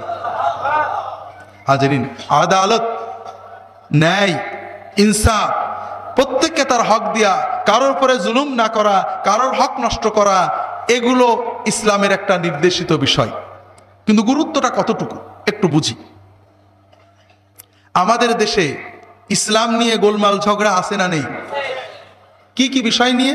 মিলাদ, কিয়াম, জিকির, টুপি, পোশাক, মুনাজাত, এই কুলখানি, কি বলে আপনার শবে বরাত, শবে মেরাজ ইত্যাদি নিয়ে আমাদের দেশে ঝগড়া আছে না? আমার কাছে এসে বিশ্ববিদ্যালয়ের ছেলেরা প্রশ্ন করে, স্যার আমাদের দেশে বিরাট গোলমাল, মারামারি হচ্ছে। একদল বলছে যে মানুষ মারা গেলে দোয়া করতে এসে খাওয়া যাবে, আর একদল বলছে খাওয়া যাবে না। কোনটা ঠিক কোন স্যার? আমাদের ঠিক কোনটা সহজ? উভয় গ্রুপের বলবে মারামারি করতে, যারা মারামারিতে জিতবে ওরা ঠিক। তা আমাদের দেশে মারামারি আছে দিন নিয়ে, মরে গেলে খানা, শবে বরাত, কুলখানি, ওরস, মিলাদ, কিয়াম, মুনাজাত ইত্যাদি নিয়ে, ঠিক না? আমরা হুজুরেরা এসে বলি যে ও মিলাদ পড়ে না, কিয়াম করে না, ও বেয়াদব, আল্লাহর নবীর দুশমন, খবরদার ওর সাথে সালাম দিবি না, ওর সাথে কোনো মিলামিশা করবি না, বলি না? আবার আর এক দল হয়তো বলি যে ও মিলাদ পড়েছে, ও পয়সে গু হয়ে গেছে, খবরদার ওর সাথে মিশবি না। আছে না নেই? আছে। এইরকম মোনাজাত নিয়েও, ও মোনাজাত করিনি নামাজের পর, ওর কোনো নামাজই হয়নি, ও যত নামাজই পড়ুক ওর বেনামাজি সেও খারাপ। আরেক দল বলবে মোনাজাত করেছে নামাজ পড়ে, যা ও গুল্লাই গেছে, ওর নামাজ কালাম সব নষ্ট হয়ে গেছে, খবরদার ওর সাথে মিশবি না। আছে নাকি এরকম? আছে। কিন্তু ও বেইনসাফি করে, ও বোনের হক দেয়নি, ও বউয়ের মোহর দেয়নি, ও ছেলে মেয়েদের ভিতরে বেইনসাফি করেছে, ও ওজনে কম দেয়, ও এতিমের মাল কেড়ে নিয়েছে, ও গরিবের দিকে না তাকে বড় লোকের পাশ টেনে বিচার করে, ওরকে দল করবি না, ওকে সালাম দিবি না, ওর সাথে থাকবি না, এই ওয়াজ কি আমরা করি নাকি? তাহলে কি বোঝা গেল? আমরা বুঝলাম মিলাদ, কিয়াম, মুনাজাত, কুলখানি, ইসালে সওয়াব, ওরস, এগুলো হলো আমাদের দিনের আসল। আমরা প্রয়োজনে এগুলো নিয়ে খুনোখুনি করব, জীবন দেব। আর ইনসাফ, আদালত, ন্যায় বিচার, মানুষের হক আদায় করা, পিতার হক, মাতার হক, স্ত্রীর হক, ছেলে মেয়ের হক, ক্রেতার হক, বিক্রেতার হক, ছাত্রের হক, শিক্ষকের হক, এগুলো দিনের কোনো জরুরি জিনিস না। ঠিক আছে না? হাজিরিন, আমরা দিনটাকে উল্টে ফেলেছি। এই যেগুলো নিয়ে আমরা ঝগড়া করি, এগুলো কোরআনে কোথাও নেই, হাদিসে কোথাও নেই, খুঁজে পাওয়া যায় না। কোরআন হাদিস ঘুরিয়ে অপব্যাখ্যা করে তাও যাওয়া যায় না। কারোর মতে মুস্তাহাব, কারোর মতে মাকরুহ। কথাটা ঠিক আছে না? এইগুলো নিয়ে আমরা মারামারি খুনোখুনি করি। আর আল্লাহর কোরআনে এমন কোনো পারা নেই, এমন 10টা পৃষ্ঠা পার হতে পারবেন না, দেখবেন তার ভিতরে আল্লাহ হকের কথা বলেছেন, ইনসাফের কথা বলেছেন, ন্যায় বিচারের কথা বলেছেন, পিতার হকের কথা বলেছেন, পড়শির হকের কথা বলেছেন, ক্রেতার হকের কথা বলেছেন, বিক্রেতার হকের কথা বলেছেন, কথা হিসাব করে বলতে বলেছেন, কারোর বিরুদ্ধে আন্দাজে কথা না বলতে বলেছেন, অমুসলমান, কাফের, দিনের শত্রু, তাদের প্রতি ইনসাফ করার নির্দেশ দিয়েছেন, তাদের হক আদায় করার নির্দেশ দিয়েছেন। হাজিরিন, কিন্তু দুর্ভাগ্য, আমরা এই বিষয়টা মোটেও আমলে আনছি না। এই খুঁটিনাটি বিষয় নিয়ে মুসলমানদের ভিতরে নানান ঝগড়া বিবাদ তৈরি করছি। আল্লাহ তাআলা হেফাজত করুন, আমিন। যেটা বলছিলাম ভাইরা, আদালত, ইনসাফ প্রতিষ্ঠা করতে পারলে আল্লাহর শ্রেষ্ঠতম ওলি হওয়া যাবে, ঠিক না? আর না করলে কি হবে? সহিহ বুখারীর হাদিসে হযরত মাকিল ইবনে ইয়াসার রাদিয়াল্লাহু তাআলা আনহু বলছেন, রাসূলুল্লাহ সাল্লাল্লাহু আলাইহি ওয়াসাল্লাম বলেছেন, মা মিন আবদিন ইস্তারআহু আল্লাহু রাইয়া ফাখানাহুম ওয়া ফি রিওয়ায়াতিন ফালাম ইয়াহুতহুম বিনুসহিহি ওয়া ফি রিওয়ায়াতিন উখরা ফামাতা ওয়া হুয়া লাহুম গাশ ইল্লা লাম ইয়াজিদ রাইহাতাল জান্নাহ। যদি কোনো ব্যক্তিকে আল্লাহ কিছু মানুষের উপরে দায়িত্ব দেন, সে ওই দায়িত্ব ঠিক করে পালন করে না, পরিবারের 5 জন, গ্রামের 10 জন, মাদ্রাসার 100 জন, এলাকার 5,000, 50,000, 50 লাখ, দেশের 50 কোটি, যে কোনো পর্যায়ে আল্লাহ একজন মানুষকে কিছু মানুষের উপরে দায়িত্ব দেন, সে তার দায়িত্বাধীনদের ইনসাফ করে না, পার্সিয়ালিটি করে, অথবা তাদের জুলুম করে, প্রতারণা করে, ওই ব্যক্তি কিয়ামতে জান্নাতের খুশবুও পাবে না। হাজিরিন, তাহলে আমরা বুঝলাম আমাদের দেশের মন্ত্রী, মিনিস্টার, জজ, ব্যারিস্টার কেউ জান্নাতের খুশবু হবে না, ঠিক না ভাই? কিন্তু আমরাও যে পাবো না, এটাকে আমরা বুঝতে পেরেছি? প্রশ্নই ওঠে না, আমরা পাবো না মানে? আমি পীর সাহেবের জামাই, এত লম্বা দাড়ি রাখছি, টুপি পরছি, আমি পাবো না মানে আল্লাহ জান্নাতে দেবে কার তালি? নাকি আল্লাহ তোমাকে জান্নাত দিতে বাধ্য নাকি? আমার একটা ব্যারাম আছে, ব্যারামটা হলো যখন কোরআন হাদিসে পড়ি গীবত করলে জাহান্নাম, অহংকার করলে জাহান্নাম, হিংসা করলে জাহান্নাম, আমার সঙ্গে সঙ্গে মনে হয় আমার বিশ্ববিদ্যালয়ের অমুক স্যার, ও আগে জাহান্নামে যাবে, ও খুব গীবত করে, অমুক পীর সাহেব ও আগে জাহান্নামে যাবে, ও খুব হিংসা করে, অমুক মৌলানা সাহেব ওর খুব লোভ, ও সবার আগে জাহান্নামে যাবে, কিন্তু আমি আব্দুল্লাহ জাহাঙ্গীরের জাহান্নামে যাবো আমার একবারও মনে হয় না। এটা একটা ভালো কোয়ালিটি না খারাপ কোয়ালিটি? হাই হাই, এই এত প্রশংসা করলে আমার আর আপনারা সবাই খারাপ বলে দিলেন। আচ্ছা, অল্প খারাপ না বেশি খারাপ? এটা হলো ইমানের ক্যান্সার। মুমিন অন্যের গুনার চিন্তা করবে না, অন্যের গুনার চিন্তা করেছেন তো মরেছেন। কার দাড়ি ছোট, কার বউ বেপরদা করে, কে খারাপ করেছে, এই চিন্তা শয়তান একবার আপনার ঢুকাতে পারলে অমুক দল খারাপ, অমুক পীরের মুরিদ খারাপ, অমুক লোক খারাপ, অমুক গ্রামবাসী খারাপ, অমুকের দাড়ি ছোট, অমুকের বউ বেপরদা, অমুক একদম ভালো না, এই চিন্তা একবার শয়তান ঢুকালে আর শয়তানের আর চাকরিই থাকবে না, ও অন্য জায়গায় চলে যাবে, আপনার কাম শেষ। কারণ আপনি অন্যের গুনার বিচার করতে গেলে নিজের গুনাহগুলো আর মনে পড়বে না, নিজেকে খুব ভালো মনে হবে। কথা কি বুঝতে পেরেছেন? তাহলে তওবাও নসিব হবে না, আর আপনার অহংকার, গীবত আর আত্মগরিমার কারণে সব ধ্বংস হয়ে যাবে। হাজিরিন, প্রকৃত ওলিদের ঘটনা শুনুন। হযরত ওসমান ইবনে আফফান রাদিয়াল্লাহু তাআলা আনহু কবর দেখলে বেহাল হয়ে যেতেন। সাথীরা প্রশ্ন করে, ইয়া আমিরাল মুমিনিন, আপনি কবর দেখলে বেহাল হন কেন? তিনি বলেন, আমি রাসূলুল্লাহ সাল্লাল্লাহু আলাইহি ওয়াসাল্লামকে বলতে শুনেছি, আল কবরু আউয়ালু মানজিলাতিন মিন মানাজিলিল আখিরাহ ফাহুয়া ইম্মা রাউদাতুম মিন রিয়াদিল জান্নাহ ওয়া ইম্মা হুফরাতুম মিন হুফারিন নার। কবর হলো আখিরাতের প্রথম ঘাঁটি, প্রথম স্টেশন। কবর হয় জান্নাতের বাগান হবে অথবা জাহান্নামের গর্ত হবে। আমি ওসমান বুঝতে পারি না আমার কবরে জান্নাত পাবো না জাহান্নাম পাবো, তাই যখনই কবর দেখি আমার জাহান্নামের কথা মনে হয়, জাহান্নামের গর্ত হয়তো হবে আমার কবরটা, এই কথা মনে হলে আমি বেহাল হয়ে পড়ি, সামলাতে পারি না। হাজিরিন, ওসমান ইবনে আফফান রাদিয়াল্লাহু তাআলা আনহু কবর দেখলে কাঁদতেন। আমরা কাঁদি নাকি? কেন কাঁদবো? নাউজুবিল্লাহ। ওসমান ইবনে আফফান রাদিয়াল্লাহু তাআলা আনহুর গুনাহগাতা হয়তো বেশি ছিল, কাঁদতেন। আমাদের গুনাহগাতা নেই, আমরা কাঁদবো কেন? ঠিক না? গুনাহ বেশি কার? ওসমান ইবনে আফফান রাদিয়াল্লাহু তাআলা আনহুকে স্বয়ং রাসূলুল্লাহ সাল্লাল্লাহু আলাইহি ওয়াসাল্লাম জান্নাতি বলে সুসংবাদ দিয়েছেন। তিনিও কবরের ভয়ে কাঁদতেন, আর আমরা কাঁদি না। কারণ তিনি যেদিন হাদিসটা শুনেছিলেন রাসূলুল্লাহ সাল্লাল্লাহু আলাইহি ওয়াসাল্লাম মুখে, সেদিন তিনি সর্বপ্রথম নিজের কবর চিন্তা করেছেন, আর কারোর কবর চিন্তা করেন। আর আমরা পরের কবর চিন্তা করি, তাই তো কান্না আসে না। কথা কি বুঝতে পেরেছেন? হাজিরিন, সহজ কথাটা বুঝতে হবে। কারোর হিসাব আল্লাহ আমাদের কাছে চাইবেন না। চাইবেন নাকি? আল্লাহ তো আমাদের হিসাব চাইবেন। জজ ব্যারিস্টার কনে গেল, আমাদের দরকার কি? তারা ওয়াজ শুনতেও আসেনি, তাদের জান্নাত জাহান্নাম তারা বুঝুক। আমাদেরও তো কিছু দায়িত্ব আছে, আছে না? আছে না নেই? আছে। অন্তত পারিবারিক দায়িত্ব তো আছে। অন্য কোনো দায়িত্ব না থাক, পরিবার আছে না? আমার বউ আমি টাকা দিয়ে বিয়ে করে এনেছি, যখন খুশি আদর করব, যখন খুশি ঠ্যাঙান দেব, আর কারো কিছু বলার আছে নাকি? বলার আছে? আমার বউ আমার বান্দি, ঠিক না? কার বান্দি? আমি কার বান্দা? আল্লাহ হিসাব না নিয়ে ছাড়বেন না। আমি আপনাদের বলি, উলামায়ে কেরামেরও বলি, আমরা পুরুষ মানুষ, শ্রোতারা পুরুষ, হাদিয়া দেয় পুরুষেরা, আমরা একটু পুরুষের পাশ টেনেই ওয়াজগুলো করি। শুধু বলি আল্লাহ হুকুম করেছেন, রাসূল হুকুম করেছেন যে স্ত্রীরা স্বামীর আনুগত্য করবে, কিন্তু আল্লাহ আল্লাহ রাসূল স্বামীদের কি বললেন এটা আর বলা হয় না। ঠিক আছে না? মাঝে মাঝে একটু বেশি করেও বলি, স্বামীর পায়ের নিচে স্ত্রীর বেহের, শোনেননি? জাল কথা, মিছে কথা, আমাদের সমাজে জাল হাদিসে ভরা। এই ঈমান চুরির, ঈমান নষ্ট হওয়ার, সুন্নত থেকে বেরিয়ে যাওয়ার বড় কারণ হলো এই জাল কথাগুলো, জাল হাদিসগুলো।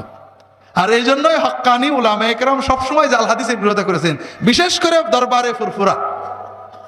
আমি যখন হাদিসের নামে জালিয়াতি বই লেখলাম, তখন একজন দরবারের একজন নেককার আল্লাহর বান্দা বলছে, আরে জাল হাদিসের বিরুদ্ধে কথা বলবে আহলে হাদিসরা, জামাত ইসলামরা, পীর মাশায়েখরা তো জাল হাদিস সহিহ হাদিস অত ওয়াজ করে বেড়াবে একসাথে। আপনার নিশ্চয়ই জামাত ইসলামরা টাকা দিয়েছে, আহলে হাদিসরা টাকা দিয়েছে, তাই এটা করছেন। না, টাকা তো কেউ দিইনি, আমার পীর গুতোই গুতোই আমাকে বাধ্য করেছে। যেদিন সৌদি আরব থেকে এসে নামলাম, এই দারুস সালামের গেটে হুজুরের প্রথম কথা, বাবা জাল হাদিসের উপরে বই লেখো। আমরা ওয়াজ চুরি করি, ওয়াইজরা এক হুজুরের ওয়াজ কোনতে শুনি সেইটা আমরাও করি, কিন্তু সহিহ না জয়ীফ না জাল বিচার করি নে। বাবা জাল হাদিস বলে বলে সব দোজখে চলে যাচ্ছি আমরা। উনি নিজে বিনয় করে বলতেন, বাবা আমাদেরকে তুমি একটা জাল হাদিসের উপর বই লিখে দাও। তো যাই হোক, বই লেখলাম, কি সাহসী কুলোলো না। পরে 4-5 বছর পরে ঠ্যাং ভেঙে গেল মাহফিলতে আসতে, গাড়ি অ্যাক্সিডেন্ট করে। তা তখন দেখলাম পা ভেঙেইছে, কাম কাজ নেই, বইটা লেখলাম। পরে এই বই লেখার পরে একটা বই পাইলাম, যে বইয়ের কথা আপনারা কেউ জানতেন না, গত বছর দারুস সালামে বলছি। ফুরফুরার পীর মুজাদ্দিদে জামান আবু বকর সিদ্দিকী রাহমাতুল্লাহ আলাইহি, তার মেজ ছেলে আবু জাফর সিদ্দিকী রাহমাতুল্লাহ আলাইহিকে দিয়ে জাল হাদিসের বিরুদ্ধে বই লিখিয়েছিলেন, আজ থেকে প্রায় 90 বছর আগে, আল মৌজুয়াত নামে। বইটা পড়ে দেখবেন, এই যত জাল হাদিস আমাদের সমাজে আছে অধিকাংশকে ওনারা জাল এবং মিথ্যা এগুলো বলবেন না বলেছেন। দুর্ভাগ্যের বিষয়, এই প্রায় 1 শতাব্দী ধরে ফুরফুরার মুরিদ খলিফা নামে আমরা যারা দাবি করি, তারা এই বইটা পড়ি না, বইটার কথা কাউকে বলিও না। ওই বইয়ে ফুরফুরার পীর আবু বকর সিদ্দিকী, আবু জাফর সিদ্দিকী যেসব হাদিস বললে লানত করেছেন, সেইগুলো আমরা বলে বেড়াই। যেমন মান আরাফা নাফসাহু ফাকাদ আরাফা রাব্বাহু, ওয়াজ করেন না? এটা ফুরফুরার পীরের, এটাকে সব মুহাদ্দিস জাল বলেছেন, আমরা বলে বেড়াচ্ছি। এরকম অনেক অনেক পড়লে পাবেন। যাই হোক, যেটা বলছিলাম, হাজরিন, আল্লাহ তাআলা স্ত্রীদের উপরে যেমন দায়িত্ব দিয়েছেন স্বামীদের আনুগত্য করা, স্বামীদের প্রতি কৃতজ্ঞতা প্রকাশ করা, স্বামীদেরও কিছু দায়িত্ব দিয়েছেন। আল্লাহ রাসূল সাল্লাল্লাহু আলাইহি ওয়াসাল্লাম বলছেন, লা ইয়ানজুরুল্লাহু ইলা ইমরাআতিন লা তাশকুরু লিজাওজিহা ওয়া হিয়া লা তাস্তাগনি আনহা। যে স্ত্রী স্বামী ছাড়া তার চলে না, স্বামীর অবর্তমানে সে অসহায়, স্বামী তার জন্য কষ্ট করে, স্বামী তাকে সামাজিক অর্থনৈতিক প্রোটেকশন দেয়, সেই স্বামীর প্রতি যে স্ত্রীর হৃদয়ে কৃতজ্ঞতা বোধ নেই, তার কষ্টের মূল্যায়ন করে না, এই নারীর, এই স্ত্রীর দিকে আল্লাহ রহমতের দৃষ্টি দেন না। খুশি না বেজার? আপনারা খুশি না বেজার? খুশি তো হবেনই, বউদের বিরুদ্ধে গেছে, খুশি হবেন না? কিন্তু এর পাশাপাশি আপনাদের জন্য রাসূলুল্লাহ সাল্লাল্লাহু আলাইহি ওয়াসাল্লাম কি বলেছেন? আহসানুকুম লিনিসাইহিম খুলুকা, তোমাদের ভিতরে সেই সবচেয়ে বড় আল্লাহর কাছে সুন্দর উত্তম মুসলমান, যে তার স্ত্রীর সাথে উত্তম আচরণ করে। সুবহানাল্লাহ, জোর হচ্ছে না, কারণ বউদের পক্ষে গেছে। হাজরিন, তাহলে কিয়ামতের দিন আল্লাহ তাআলা একটা ক্যারেক্টার সার্টিফিকেট নেবেন, আপনাকে ভালো মুসলমান হিসেবে গণ্য করতে একটা তাজকিয়া, ক্যারেক্টার সার্টিফিকেট নেবেন। কার কাছ থেকে? পিসাবের কাছ থেকে? হ্যাঁ। স্ত্রী যদি বলে, হ্যাঁ স্বামী আমার সাথে ভালো আচরণ করতো, আল্লাহ বলবেন, হ্যাঁ তুমি ভালো মুসলমান, যাও। স্ত্রীর সাথে ভালো আচরণ করার অর্থ, স্ত্রী যখনই বলবে তুমি দাড়িটা কেটে ফেলো, সঙ্গে সঙ্গে কেটে ফেলা, ঠিক না? স্ত্রী যখনই বলবে সিনেমায় চলে যাও, সঙ্গে সঙ্গে চলে যাও, নাকি? স্ত্রী যদি বলে তোমার মাকে ব্যালক করো, তোমার বাপকে ব্যালক করো, তোমার ভাইয়ের খবরদার, খাদ্য বলো, ওইসব বাজে কাজ বাদ দাও, সঙ্গে সঙ্গে করে দেওয়া, নাকি? হাজরিন, স্ত্রীদের আল্লাহর পথে রাখার জিম্মাদারি আপনার। বিশেষ করে একটা জরুরি কথা মনে পড়ে গেল, আল্লাহ রাসূল সাল্লাল্লাহু আলাইহি ওয়াসাল্লাম বলছেন, মান আরাদা আইয়ুনসা ফি আজালিহি ওয়া ইউবারাক লাহু ফি রিজকিহি ফালইয়াসিল রাহিমাহু। সহিহ বুখারী অন্যান্য কিতাবের হাদিস। যদি কেউ চায় যে তার আয়ুটা বৃদ্ধি পাক, চান নাকি আপনারা? আয়ু বৃদ্ধি চাই না এমন কেউ আছে নাকি? যদি কেউ চায় তার রিজিকে আল্লাহ বরকত দেন, চান নাকি? রিজিকে বরকত চাই না কেউ আছে নাকি? আমরা যা কিছু করি, মাজারে যাচ্ছি, দরগায় যাচ্ছি, পীর সাহেবের ভেট দিচ্ছি, সবই তো করছি এই দুটো জন্যই, তাই না? মাকসাদ তো এই দুটোই। আল্লাহ রাসূল সাল্লাল্লাহু আলাইহি ওয়াসাল্লাম অন্য কথা বললেন, পীর সাহেবের কাছে যাবেন, অবশ্যই যাবেন। কি জন্য যাবেন? আমল শিখতে, তরিকা শিখতে, কিভাবে আল্লাহর প্রিয় হওয়া যায় আমল শিখতে। মাজারে যাবেন না কেন? সালাম দিতে, জিয়ারত করতে। কিন্তু বরকতের জন্য, হায়াতের জন্য কোথাও যাওয়া লাগবে না। কি করা লাগবে? একটা কাজ করা লাগবে। আল্লাহ রাসূল সাল্লাল্লাহু আলাইহি ওয়াসাল্লাম বললেন, ফালইয়াসিল রাহিমাহু, সে যেন তার পিতা মাতার মাধ্যমে পাওয়া আত্মীয় স্বজনের সাথে সুসম্পর্ক রাখে, তাদের হক আদায় করে, তাদের ক্ষতি না করে। তাহলে আল্লাহ তার আয়ুও বাড়াবেন, রিজিকেও বরকত দান করবেন। হাজিরিন, রাহিম পিতামাতার মাধ্যমে, পিতামাতা এবং পিতামাতার মাধ্যমে পাওয়া আত্মীয়, ভাই বোন, দ্বিতীয় পর্যায়ে মামা চাচা, এরপরে তাদের বড় যত আত্মীয় আছে, এই আত্মীয়তার সম্পর্ক রক্ষা করা দ্বীনের ফরজ ইবাদত। আত্মীয়তার সম্পর্ক ছিন্ন করা, আত্মীয়দের সাথে খারাপ ব্যবহার করা আকবারুল কাবায়ের, সবচেয়ে বড় কবিরা গুনাহগুলোর অন্যতম। শুধু তাই নয়, আমি এটা বেশি বলার সময় নেই। হাদিস শরীফে রাসূলুল্লাহ সাল্লাল্লাহু আলাইহি ওয়াসাল্লাম বলছেন,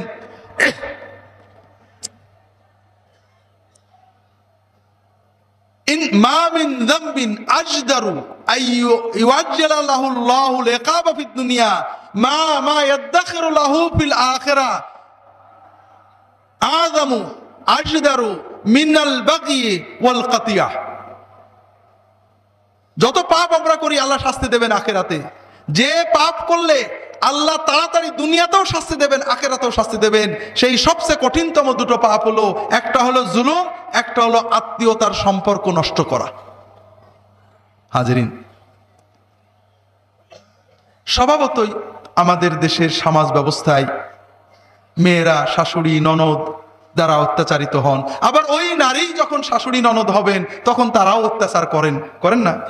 এটা আংশিক। অন্য পরিবেশ থেকে আসা একটা মেয়ে কখনো সত্যিই খারাপ আচরণ পান, কখনো ভালো আচরণকে খারাপ মনে করেন। সর্বাবস্থায় তার মা তার বোন যে আচরণ করলে রাগ করতেন না, স্বামীর মা স্বামীর বোন আচরণ করলে রাগ করবেন, এটা হতেই পারে। কিন্তু দুটো বিষয় মনে রাখতে হবে। প্রথম বিষয়, যারা আমরা পুরুষ তাদের বুঝতে হবে আমরা ছুরির উপরে চলছি। স্ত্রীর হক আছে, একটু পরেই বলবো। যদি কোনো কারণে তার হক আমরা নষ্ট করি, আল্লাহর কাছে ধরা খেতে হবে। পাশাপাশি পিতা মাতার হক আছে, ভাই বোনের হক আছে। যদি কোনো কারণে তাদের হক নষ্ট হয়, তাদের সাথে সম্পর্ক নষ্ট হয়, তাদের প্রতি আমাদের অসৎ আচরণ হয়ে যায়, তাহলে শুধু আখিরাতেই নয়, দুনিয়াতে আমাকে আল্লাহর গজবে পড়তে হবে, ঠেকাতে পারবে না কেউ। পাশাপাশি মেয়েদেরও বুঝতে হবে যে আপনি আপনার শাশুড়ি ননদের সাথে, দেওর ভাসুর ইত্যাদির সাথে যত ঝগড়া করেন, কিন্তু যত কষ্টই হোক আপনার স্বামীকে কখনো প্ররোচিত করবেন না তাদের হক নষ্ট করতে। কষ্ট চেপে উদ্বুদ্ধ করবেন যে হ্যাঁ, তোমার বাপ মা ভাই বোনের হক আদায় করো। কারণ আপনার স্বামী যদি তার পিতামাতা ভাই বোনের হক আদায়ে দুর্বলতা দেখায়, অন্তত ন্যূনতম হক আদায় না করে, তাদের ক্ষতি করে, তাহলে আপনার স্বামীর আয়ু কমবে, বরকত কমবে, ঠেকানোর ক্ষমতা আপনার নেই। কথাটা কি বুঝতে পারছেন? কাজেই স্ত্রীর কথায় আল্লাহর হুকুমের বাইরে যাওয়ার নাম ভালো আচরণ নয়, বান্দার হক নষ্ট করার নাম ভালো আচরণ নয়। স্ত্রীর সাথে ভালো আচরণ মানে স্ত্রীর সাথে ভালো আচরণ কেমন? আল্লাহ রাসূল সাল্লাল্লাহু আলাইহি ওয়াসাল্লাম শিখিয়েছেন, খিয়ারুকুম খিয়ারুকুম লিআহলিহি ওয়া আনা খায়রুকুম লিআহলি। তোমাদের ভিতরে সেই শ্রেষ্ঠ যে তার স্ত্রীর কাছে শ্রেষ্ঠ, আমি আমার স্ত্রীর কাছে শ্রেষ্ঠ। কিভাবে? রাসূলুল্লাহ সাল্লাল্লাহু আলাইহি ওয়াসাল্লাম কখনো জীবনে কোনো স্ত্রীকে মারধর করেননি, গালি দেননি, তাদের রাগারাগি ঝগড়ার প্রতিবাদে ঝগড়া করেননি। স্ত্রীরা ঝগড়া করেছেন, রাগারাগি করেছেন, হাসি মুখে নেওয়ার চেষ্টা করেছেন, কষ্ট পেলে মুখ কালো করে চলে গিয়েছেন। একবার এত কষ্ট পেয়েছিলেন, উলামায়ে কেরাম জানেন, কোরআনের ইঙ্গিত এসেছে, রাসূলুল্লাহ সাল্লাল্লাহু আলাইহি ওয়াসাল্লাম এত রাগ করেছিলেন, এত কষ্ট হয়েছিল, মনের ব্যথায় পুরো একটা মাস মসজিদে পড়েছিলেন, বাড়িতে আসেননি, কিন্তু কখনো প্রতিবাদে তাদের সাথে রাগ ঝগড়া করেননি, অত্যাচার করেননি। সুবহানাল্লাহ হবে না? বউয়েদের পক্ষে গেছে সুবহানাল্লাহ হয়। সবাই সুন্নি, সুন্নত টুপি, সুন্নত পাগড়ি, সুন্নত স্বামী হওয়ার শখ কারণ নেই। বন্ধুদের সাথে কত মধুর আচরণ, ঘরে গেলেই বাঘ, আছে না নেই? না, আপনার উত্তম আচরণের সবচেয়ে বড় হকদার আপনার স্ত্রী, ছেলে মেয়ে। তাদের সাথে উত্তম আচরণ করলে আল্লাহর কাছে আপনি উত্তম বলে প্রমাণিত হবেন। হাজেরিন, বন্ধুদের সাথে গল্প করবেন, সওয়াব তো হবেই না, গুনাহ হয়ে যাবে। স্ত্রীর সাথে ছেলে মেয়ে নিয়ে গল্প করবেন, আল্লাহ আপনার আমলনামায় সওয়াব লিখে দেবেন। বন্ধুদের সাথে খেলাধুলো করবেন, সওয়াব তো হবেই না, গুনাহ হতে পারে। স্ত্রীর সাথে খেলাধুলো করবেন, আপনার আমলনামায় সওয়াব লেখা হবে। বন্ধুদেরকে খাওয়াবেন, সওয়াব হতেও পারে নাও পারে। স্ত্রীকে খাওয়াবেন, গালে খাবার তুলে দেবেন, আপনার আমলনামায় আল্লাহ বিরাট সৎকার সওয়াব লিখে দেবেন। হাজেরিন, এভাবে পারিবারিক অধিকার, হক যদি আমরা আদায় করতে পারি, তাহলে আমরাও আল্লাহর কাছে ইনসাফকারী বলে গণ্য হতে পারবো। হাজেরিন, আমাদের সকলেরই তো ছেলে মেয়ে আছে, আছে না? আছে না নেই? আমার ছেলে আমার মেয়ে, যাকে খুশি বেশি দেব, যাকে খুশি কম দেব, কারোর কিছু বলার আছে? আল্লাহরও তো কিছু বলার নেই। আল্লাহ রাসূল সাল্লাল্লাহু আলাইহি ওয়াসাল্লাম বলছেন, ইয়া আইয়ুহান নাস ই'দিলু বাইনা আওলাদিকুম, হে মানুষেরা, তোমরা তোমাদের সন্তানদের ভিতরে ইনসাফ কায়েম করবে। ছেলে মেয়ে জীবদ্দশায়, জীবিত অবস্থায় প্রত্যেককে সমান দিতে হবে। সমান খাওয়া, সমান আদর, সমান পোশাক, সমান হাদিয়া। 10 টাকা, 10,000 টাকা যদি এক ছেলেকে দেন, সব ছেলেকে দিতে হবে এবং সব মেয়েকে দিতে হবে। ছেলে মেয়ে জীবদ্দশার হাদিয়া, আচরণ সবকিছু সমান হতে হবে। কম বেশি করলেই জুলুমের কঠিন কবিরা গুনাহ হয়ে যাবে। আপনার সমান দেন না কম বেশি করেন? হাজেরিন, কম বেশি তো কম বেশি। মেয়ে হয়েছে খবর পেলেই মন খারাপ হয়, মুসলমান আছে না নেই? আল্লাহ কোরআন কারিমে বলেছেন, ওয়াইদা বুশরা আহাদুহুম বিল উনসা যাল্লা ওয়াজহুহু মুসওয়াদ্দা ওয়া হুয়া কাযীম ইয়াতাওয়ারা মিনাল কওমি মিন সুই মা বুশরা বি। যখনই তাদের কাউকে বলা হয় তোমার মেয়ে হয়েছে, অমনি মনটা খারাপ হয়ে যায়, মুখটা কালো হয়ে যায়, কারোর সাথে আর দেখা করতে চায় না, বলতেই চায় না যে কি হয়েছে। আছে নাকি বাংলাদেশে এরকম মুসলমান? আল্লাহ তাআলা এটা বলেছেন কাফেরদের বর্ণনায়, আবু জেহেলের বর্ণনায়। এটা হলো আবু জেহেলের সুন্নত। এখন আমরা সব মুসলমান, বাঙালি মুসলমান, আবু জেহেলের সুন্নতে আছি। আর আপনার মুহাম্মদ রাসূলুল্লাহ সাল্লাল্লাহু আলাইহি ওয়াসাল্লামের সুন্নত কি? আল্লাহ কোরআনে বলেছেন, মা কানা মুহাম্মাদুন আবা আহাদিম মির রিজালিকুম। মুহাম্মদ কোনো বেটা ছেলের বাপ নয়, মুহাম্মদ ছিলেন মেয়েদের বাবা। ঠিক না ভাই? মেয়েদের বাবা হয় তো ফজিলত। ছেলে মানুষ করে জান্নাতে যাওয়া সহজ নয়, হিসাব কিতাব দেওয়া লাগবে। যদি সফল হন পাবেন, আর যদি কারোর একটা দুটো তিনটা মেয়ে থাকে, মেয়ে নেই বোন আছে, হক আদায় করে লালন পালন করতে পারেন। এই একটা দুটো তিনটে মেয়ে বা বোন লালন পালন করার কারণে আল্লাহ তাআলা ওই ব্যক্তির জন্য জাহান্নামকে হারাম করে দেবেন। হাজেরিন, সবচেয়ে বড় দুর্ভাগ্যজনক কথা, অনেক পুরুষ আছেন, মা আছেন, বাবা আছেন, যারা মৃত্যুর আগে সম্পত্তি মেয়েদের না দিয়ে ছেলেদের লিখে দিয়ে যায়। আছে নাকি? হাজেরিন, এর ইতিহাসটা কি বলবো? একটু না বললে তো বুঝবেন না কেন আমরা বাঙালিরা এত করি। এই আমরা বাংলাদেশের মুসলমান, 1000 বছর আগে ছিলাম হিন্দু। আল্লাহর ওলিরা দাওয়াত দিলেন, মুসলমান হয়ে গেছি।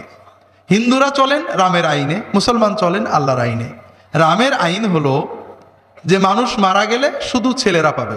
এটা শুধু রামের আইন নয়, রামের আইন, বাইবেলের আইন একটু পরে বলবো। আর আল্লাহর আইন হলো ছেলেরাও পাবে, মেয়েরাও পাবে। আমরা চিন্তা করি যে জীবনভর আল্লাহর তো অনেক আইন মানলাম, মরার আগে রামের একটা আইন যদি না মানি, তাহলে জাহান্নামে যে রামের কাছে মুখ দেখাবো কি করে? এই জন্য ঠিক হজের আগে অথবা মরার আগে সম্পত্তি ছেলেদের নামে দিয়ে, অর্থাৎ আল্লাহর আইনে ক্রস দিয়ে, রামের আইনে টিক দিয়ে দস্তখত করে হজে গেলাম বা মরে গেলাম। ইমান কি থাকলো না চলে গেল? আল্লাহর আইন আপনার পছন্দ হলো না, এরপরেও আপনি মুসলমান। হাজরিন, খুব সাবধান। আপনার মৃত্যুর পরে সম্পত্তি কে কতটুক পেলে ভালো হবে আপনি বেশি জানেন না আপনার আল্লাহ বেশি জানেন? আরে মিয়া, আসলে মেয়েদের বেশি দেওয়া তো দরকার ছিল। আপনি দেশেন তো ছেলেকে দেননি, বেটার বউকে দিয়েছেন। যদি ছেলে বলে তার বউকে যে বাপ তো বোনকে ফাঁকি দিয়ে 2 বিঘা জমি আমার বেশি দিয়ে গেছে, 1 বিঘা জমি 10 কাঠা জমি এবার মসজিদে হুজুরের মাদ্রাসায় দিয়ে দেবো নিয়ত করেছি, বউ কি করবে? বেটার বউ বলবে না কিতে দাও? যদি বলে এবার অন্তত 1 মণ চাল সিদ্ধ কর, বাপের একটা খানা করবো, বউ করবে নাকি? আপনার জন্য যদি দান করে ফকির খাওয়ায়, ওই আপনার বঞ্চিত মেয়েটাই করবে। জীবনভর জুলুম করে অন্যায় করে যাচ্ছেন কবরে, কবরে যাওয়ার পরে সম্পত্তি কে খাবে আপনার দরকার কি? আল্লাহর আইন করে দেন, দুনিয়াও লাভ হবে, আখিরাতেও লাভ হবে। হাজরিন, এর বিপরীতে যেহেতু ঢাকার শহর অনেক শিক্ষিত মানুষ আছেন, ইহুদি খ্রিস্টানদের প্ররোচনায় না জেনে মনে করেন যে আল্লাহর ইসলাম খুবই ভালো, আমাদের ইসলাম খুব প্রোগ্রেসিভ, সব ব্যাপারেই অ্যাডভান্স, যুগের তুলনায় অগ্রসর।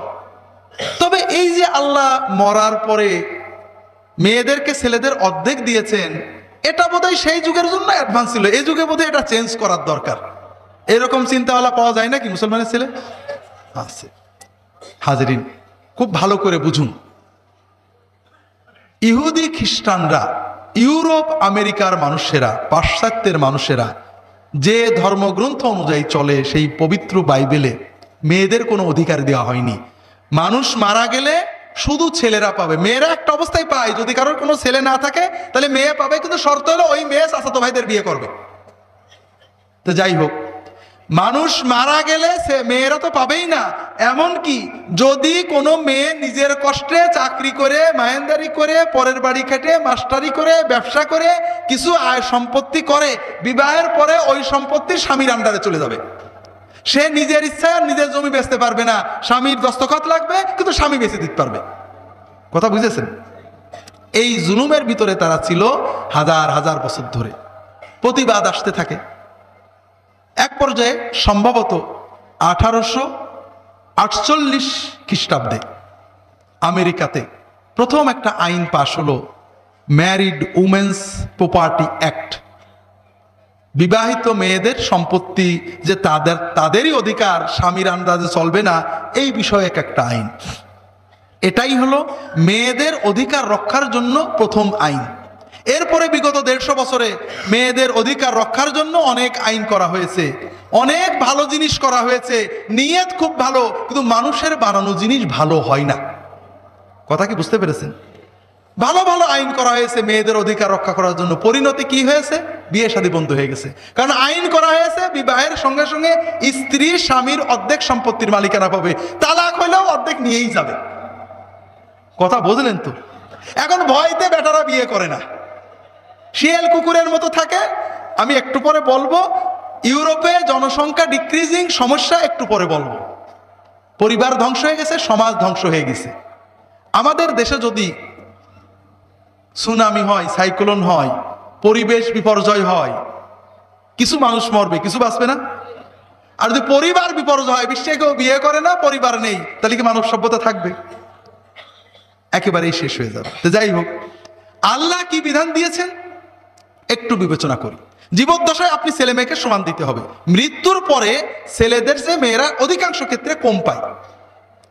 আমার আব্বা মারা গেলেন, আমি এবং আমার বোন, 2 ভাই বোন 10 লক্ষ বা 10 কোটি রেখে গেলেন।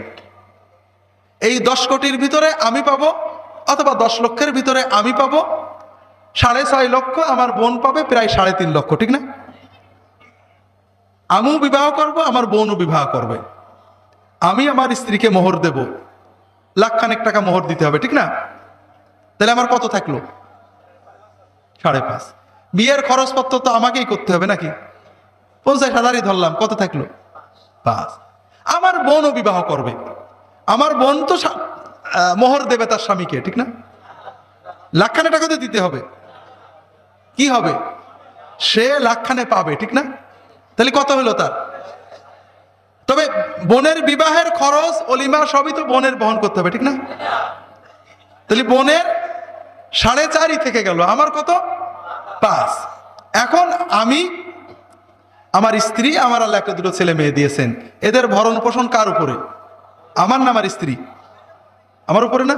তাহলে আমার পাশ থেকে আমাকে প্রতি মাসে 5-7 হাজার টাকা খরচ করতে হবে, ঠিক না? আর আমার স্ত্রী, তার স্বামী এবং তার ছেলে মেয়ে, তাদের, আমার বোন এবং তার স্বামী এবং ছেলে মেয়ে, তাদের ভরণ পোষণ তো আমার বোনের উপরে, ঠিক না? কার উপরে? তাহলে আমার বোনের 4.5 থেকে প্রতি মাসে কত খরচ হবে? 1 টাকাও না।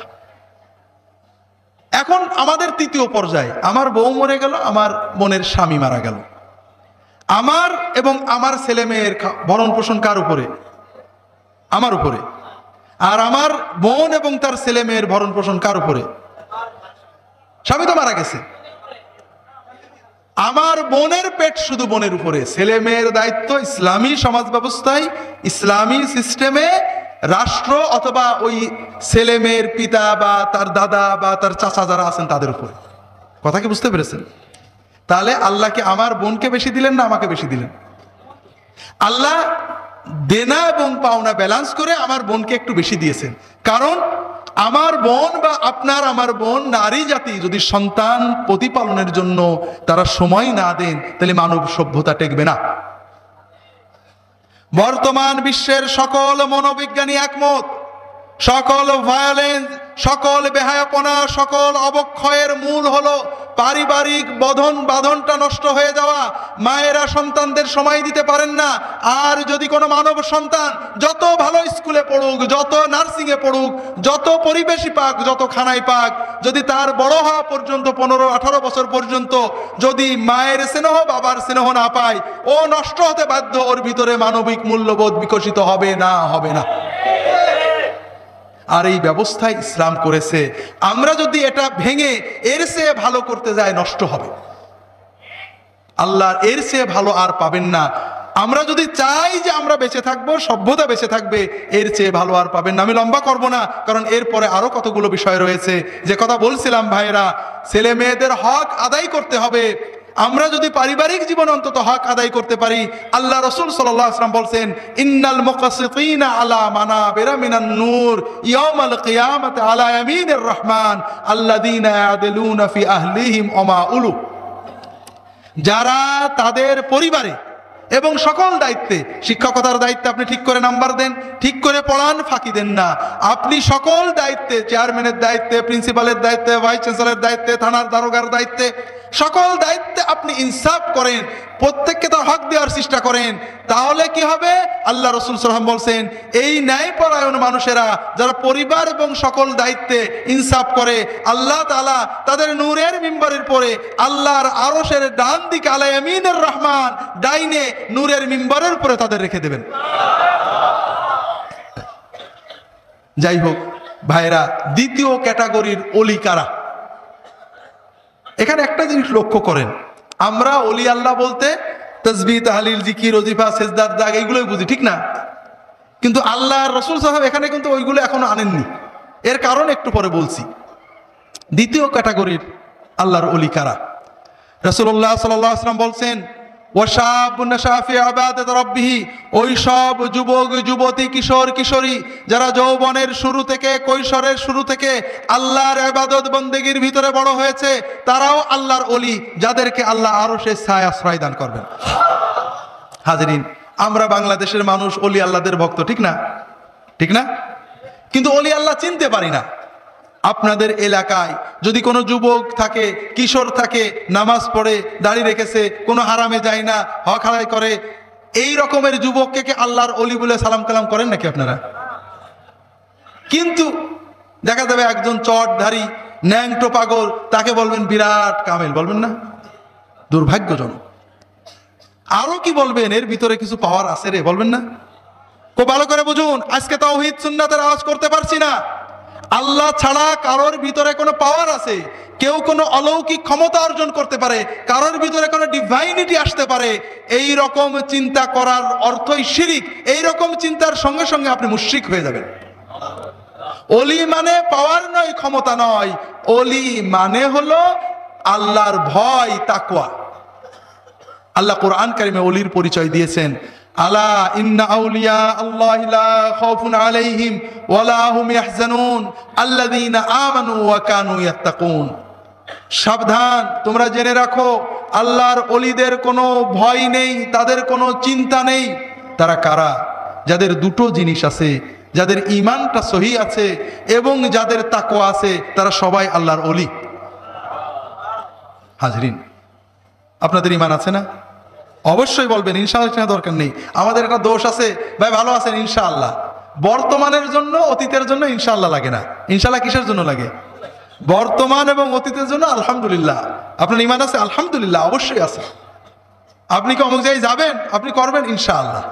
আর বর্তমান আর অতীতের জন্য আলহামদুলিল্লাহ। আপনাদের ঈমান আছে না ভাই? অবশ্যই। আপনাদের তাকওয়াও আছে। আল্লাহর ভয় যদি না থাকতো তো এত কষ্ট করে কি এই মাহফিলে আসতেন নাকি? কাজেই আপনারা সাক্ষী থাকুন, আল্লাহর কোরআন সাক্ষী, রাসূল সাল্লাল্লাহু আলাইহি হাদিস সাক্ষী, এবং কোরআন হাদিসের নির্যাস হিসেবে ইমাম আবু হানিফা রাহমাতুল্লাহ আলাইহির আকীদা ব্যাখ্যা করে ইমাম তাহাবী রাহমাতুল্লাহ আলাইহি বলেছেন, আল মুমিনুনা কুল্লুহুম আউলিয়াউর রহমান, সকল মুমিন মুমিনাই আল্লাহর ওলি। তবে যার তাকওয়া যত বেশি, যার ঈমান যত গভীর, তার বেলায়েত তত বেশি। ঠিক না ভাই? হ্যাঁ। এখন ঈমান এবং তাকওয়া অল্প একটু বিচার করতে হবে। আমরা ঈমান এনেছি কি বলে? লা ইলাহা ইল্লাল্লাহু মুহাম্মাদুর রাসূলুল্লাহ। লা ইলাহা ইল্লাল্লাহ মানে আল্লাহ ছাড়া কোনো মাবুদ নেই।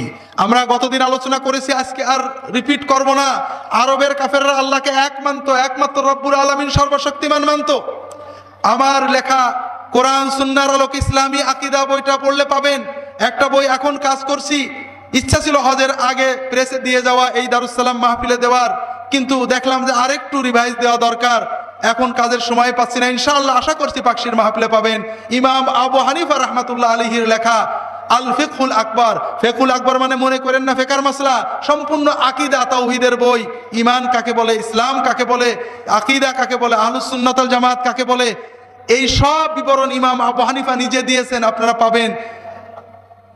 ইমাম আবু হানিফা রাহমাতুল্লাহ আলাইহি উল্লেখ করেছেন, আল্লাহকে এক মানলেই মুমিন হওয়া যায় না। আরবের কাফেররা মানতো আল্লাহ ছাড়া কারোর ইবাদত করব না, আল্লাহর কোনো শরীক নেই, এই বিশ্বাস দ্বারা মুমিন হওয়া যায়। কাজেই শিরিক মুক্ত ঈমান লাগবে। আবু জেহেল আল্লাহর ইবাদত করতো, আল্লাহ মানতো, কিন্তু শিরিক করে ফেলতো। আমরা গতদিনে বলেছি, আবারও আজকে বলি, আল্লাহ ছাড়া কেউ মনের কথা জানেন, এটা শিরক। আল্লাহ ছাড়া কেউ গায়েব জানেন, শিরক। দূর থেকে আল্লাহ ছাড়া কাউকে ডাক দেওয়া শিরক। আল্লাহ ছাড়া কারোর উপরে তাওয়াক্কুল করা শিরক। আল্লাহ ছাড়া কারোর কাছে সাহায্য চাওয়া শিরক। আল্লাহ ছাড়া কারোর নামে মানত করা শিরক। এইরকম অগণিত শিরক আমাদের সমাজে রয়েছে। কাজেই শিরকে জড়িয়ে থেকে যদি আপনি অনেক তাকওয়া করেন, তাহাজ্জুদ পড়েন, তাহলে কি আল্লাহর ওলি হবেন নাকি? হবেন না, শয়তানের ওলি হয়ে যাবেন। ওই রকম ইবাদত বন্দেগী তো আবু জেহেলও করতো। হাজেরিন, ঈমানের দ্বিতীয় অংশ কি? মুহাম্মাদুর রাসূলুল্লাহ। ঠিক না ভাই? গতদিন আমরা আলোচনা করেছি, আজকে বিস্তারিত বলবো না, অনেকেই নতুন এসেছেন, এজন্য বলি ভাইরা, মুহাম্মাদুর রাসূলুল্লাহ সাল্লাল্লাহু আলাইহি ওয়াসাল্লাম, এই কথার অর্থ হলো মুহাম্মদ সাল্লাল্লাহু আলাইহি ওয়াসাল্লাম ছাড়া আমাদের কোনো মুর্শিদ নেই, হাদি নেই। আমাদের একমাত্র মাহবুদ কে? আর একমাত্র মুর্শিদ কে?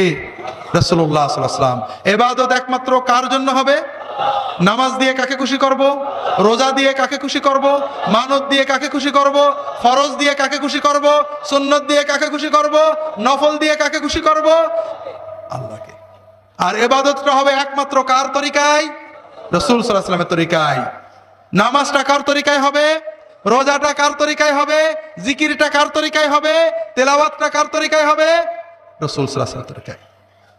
ফরজটা কার তরিকায় হবে? সুন্নতটা কার তরিকায় হবে? সব কিছু হবে একমাত্র রাসূল সাল্লাল্লাহু আলাইহি ওয়াসাল্লামের তরিকায়। যদি অন্য কোন লোকের তরিকাকে আমরা প্রাধান্য দিই, তাহলে নবুয়তে শিরক হয়ে যাবে।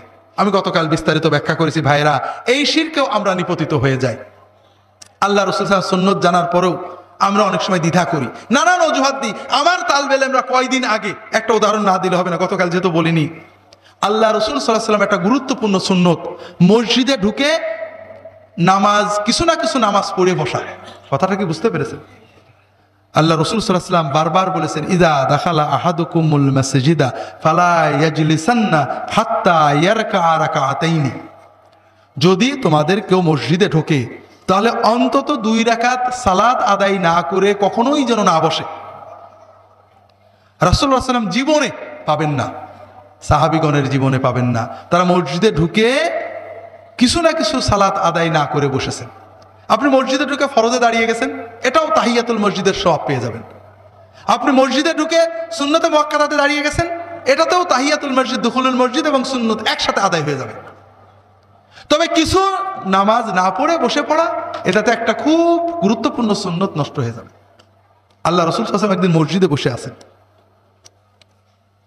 সাহাবায়ে কেরাম বসে আছেন, আরেকজন সাহাবী ঢুকেছেন, দেখেছেন নবীজি বসে, সবাই বসে, উনি বসে পড়েছেন। রাসূলুল্লাহ বললেন যে 2 রাকাত নামাজ পড়ে বসেছো? না, আপনারা বসে রয়েছেন, সবাই বসে। বলে 2 রাকাত নামাজ না পড়ে খবরদার বসবে না।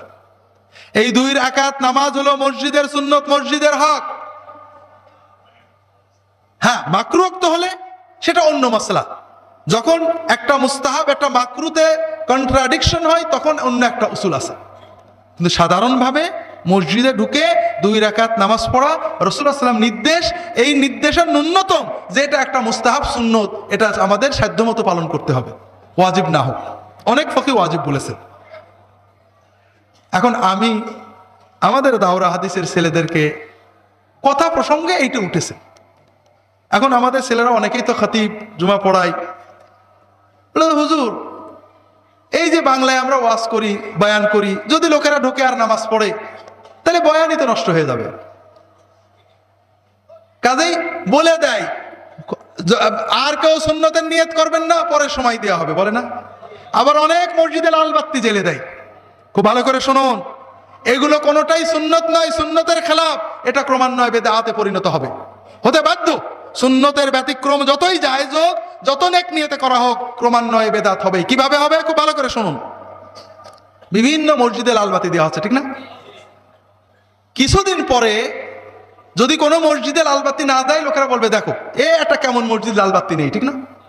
তার মানে কি? তখন মনে হবে নবীর মসজিদের মতো মসজিদ দেখলেই মনে হবে খারাপ, আর আমার মসজিদের মতো মসজিদ দেখলেই ভালো, ঠিক না? কোন জায়গায় গেছেন? ঠিক আছে তো? যে কোনো জিনিস দিনের ভিতরে আপনি লালবাতি মসজিদে যারা নাজায়েজ নয়, জায়েজ। প্রাথমিক পর্যায়ে এটাকে আমরা নাজায়েজ, বেদাত কোনোটাই বলতে পারছি না, কিন্তু এটা এক পর্যায়ে বেদাত হতে বাধ্য।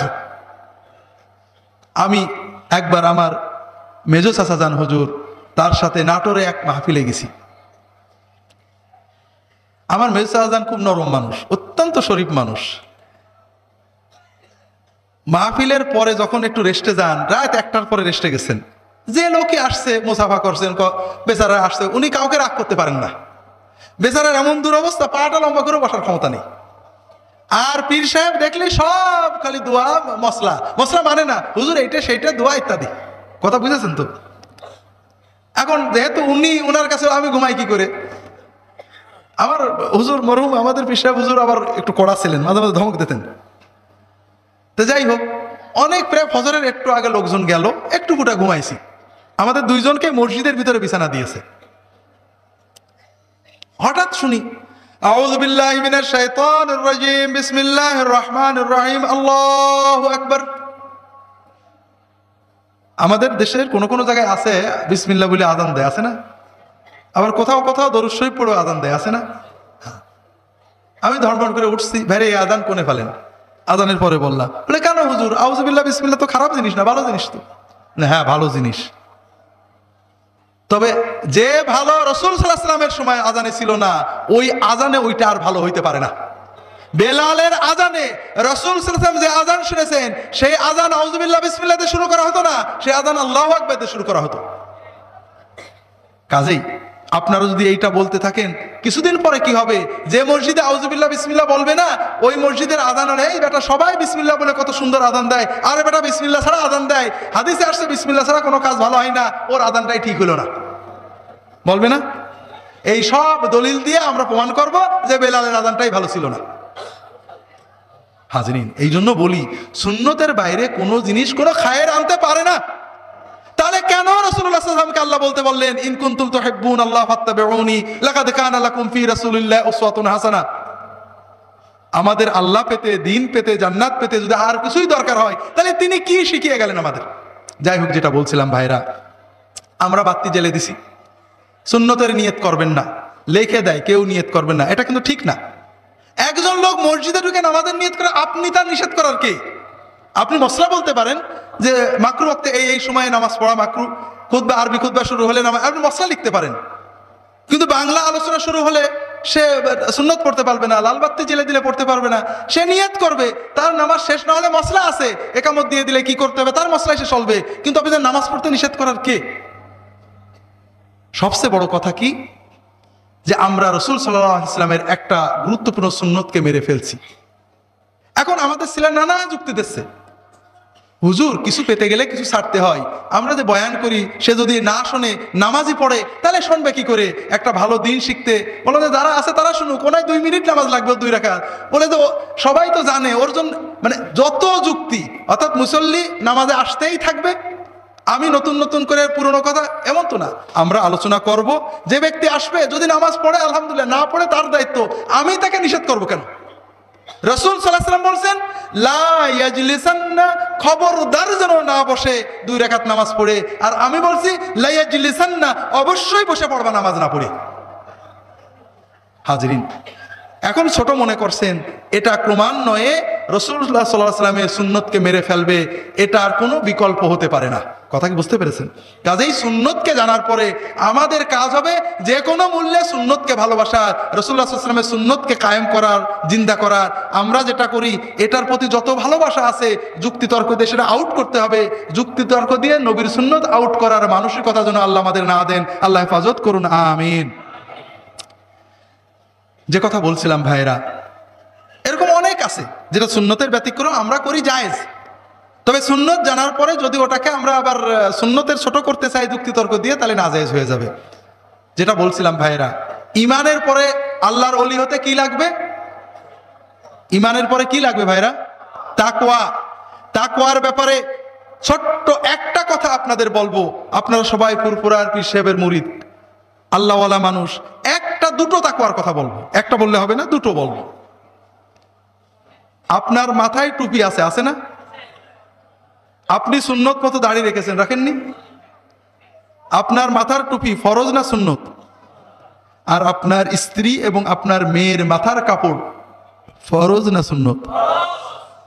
আপনার মাথায় টুপি আছে, মাশাআল্লাহ, পাগড়ু আছে, কিন্তু আপনার স্ত্রী, আপনার মেয়ে, টুপিও মাথায় কোনো কাপড় নেই, ওড়না নেই, পর্দা নেই, বোরকা নেই, ঘরের ভিতরে দেওর ভাসুর দুলাভাইদের সামনে যান, বাইরেও যান মাথায় কাপড় না দিয়ে।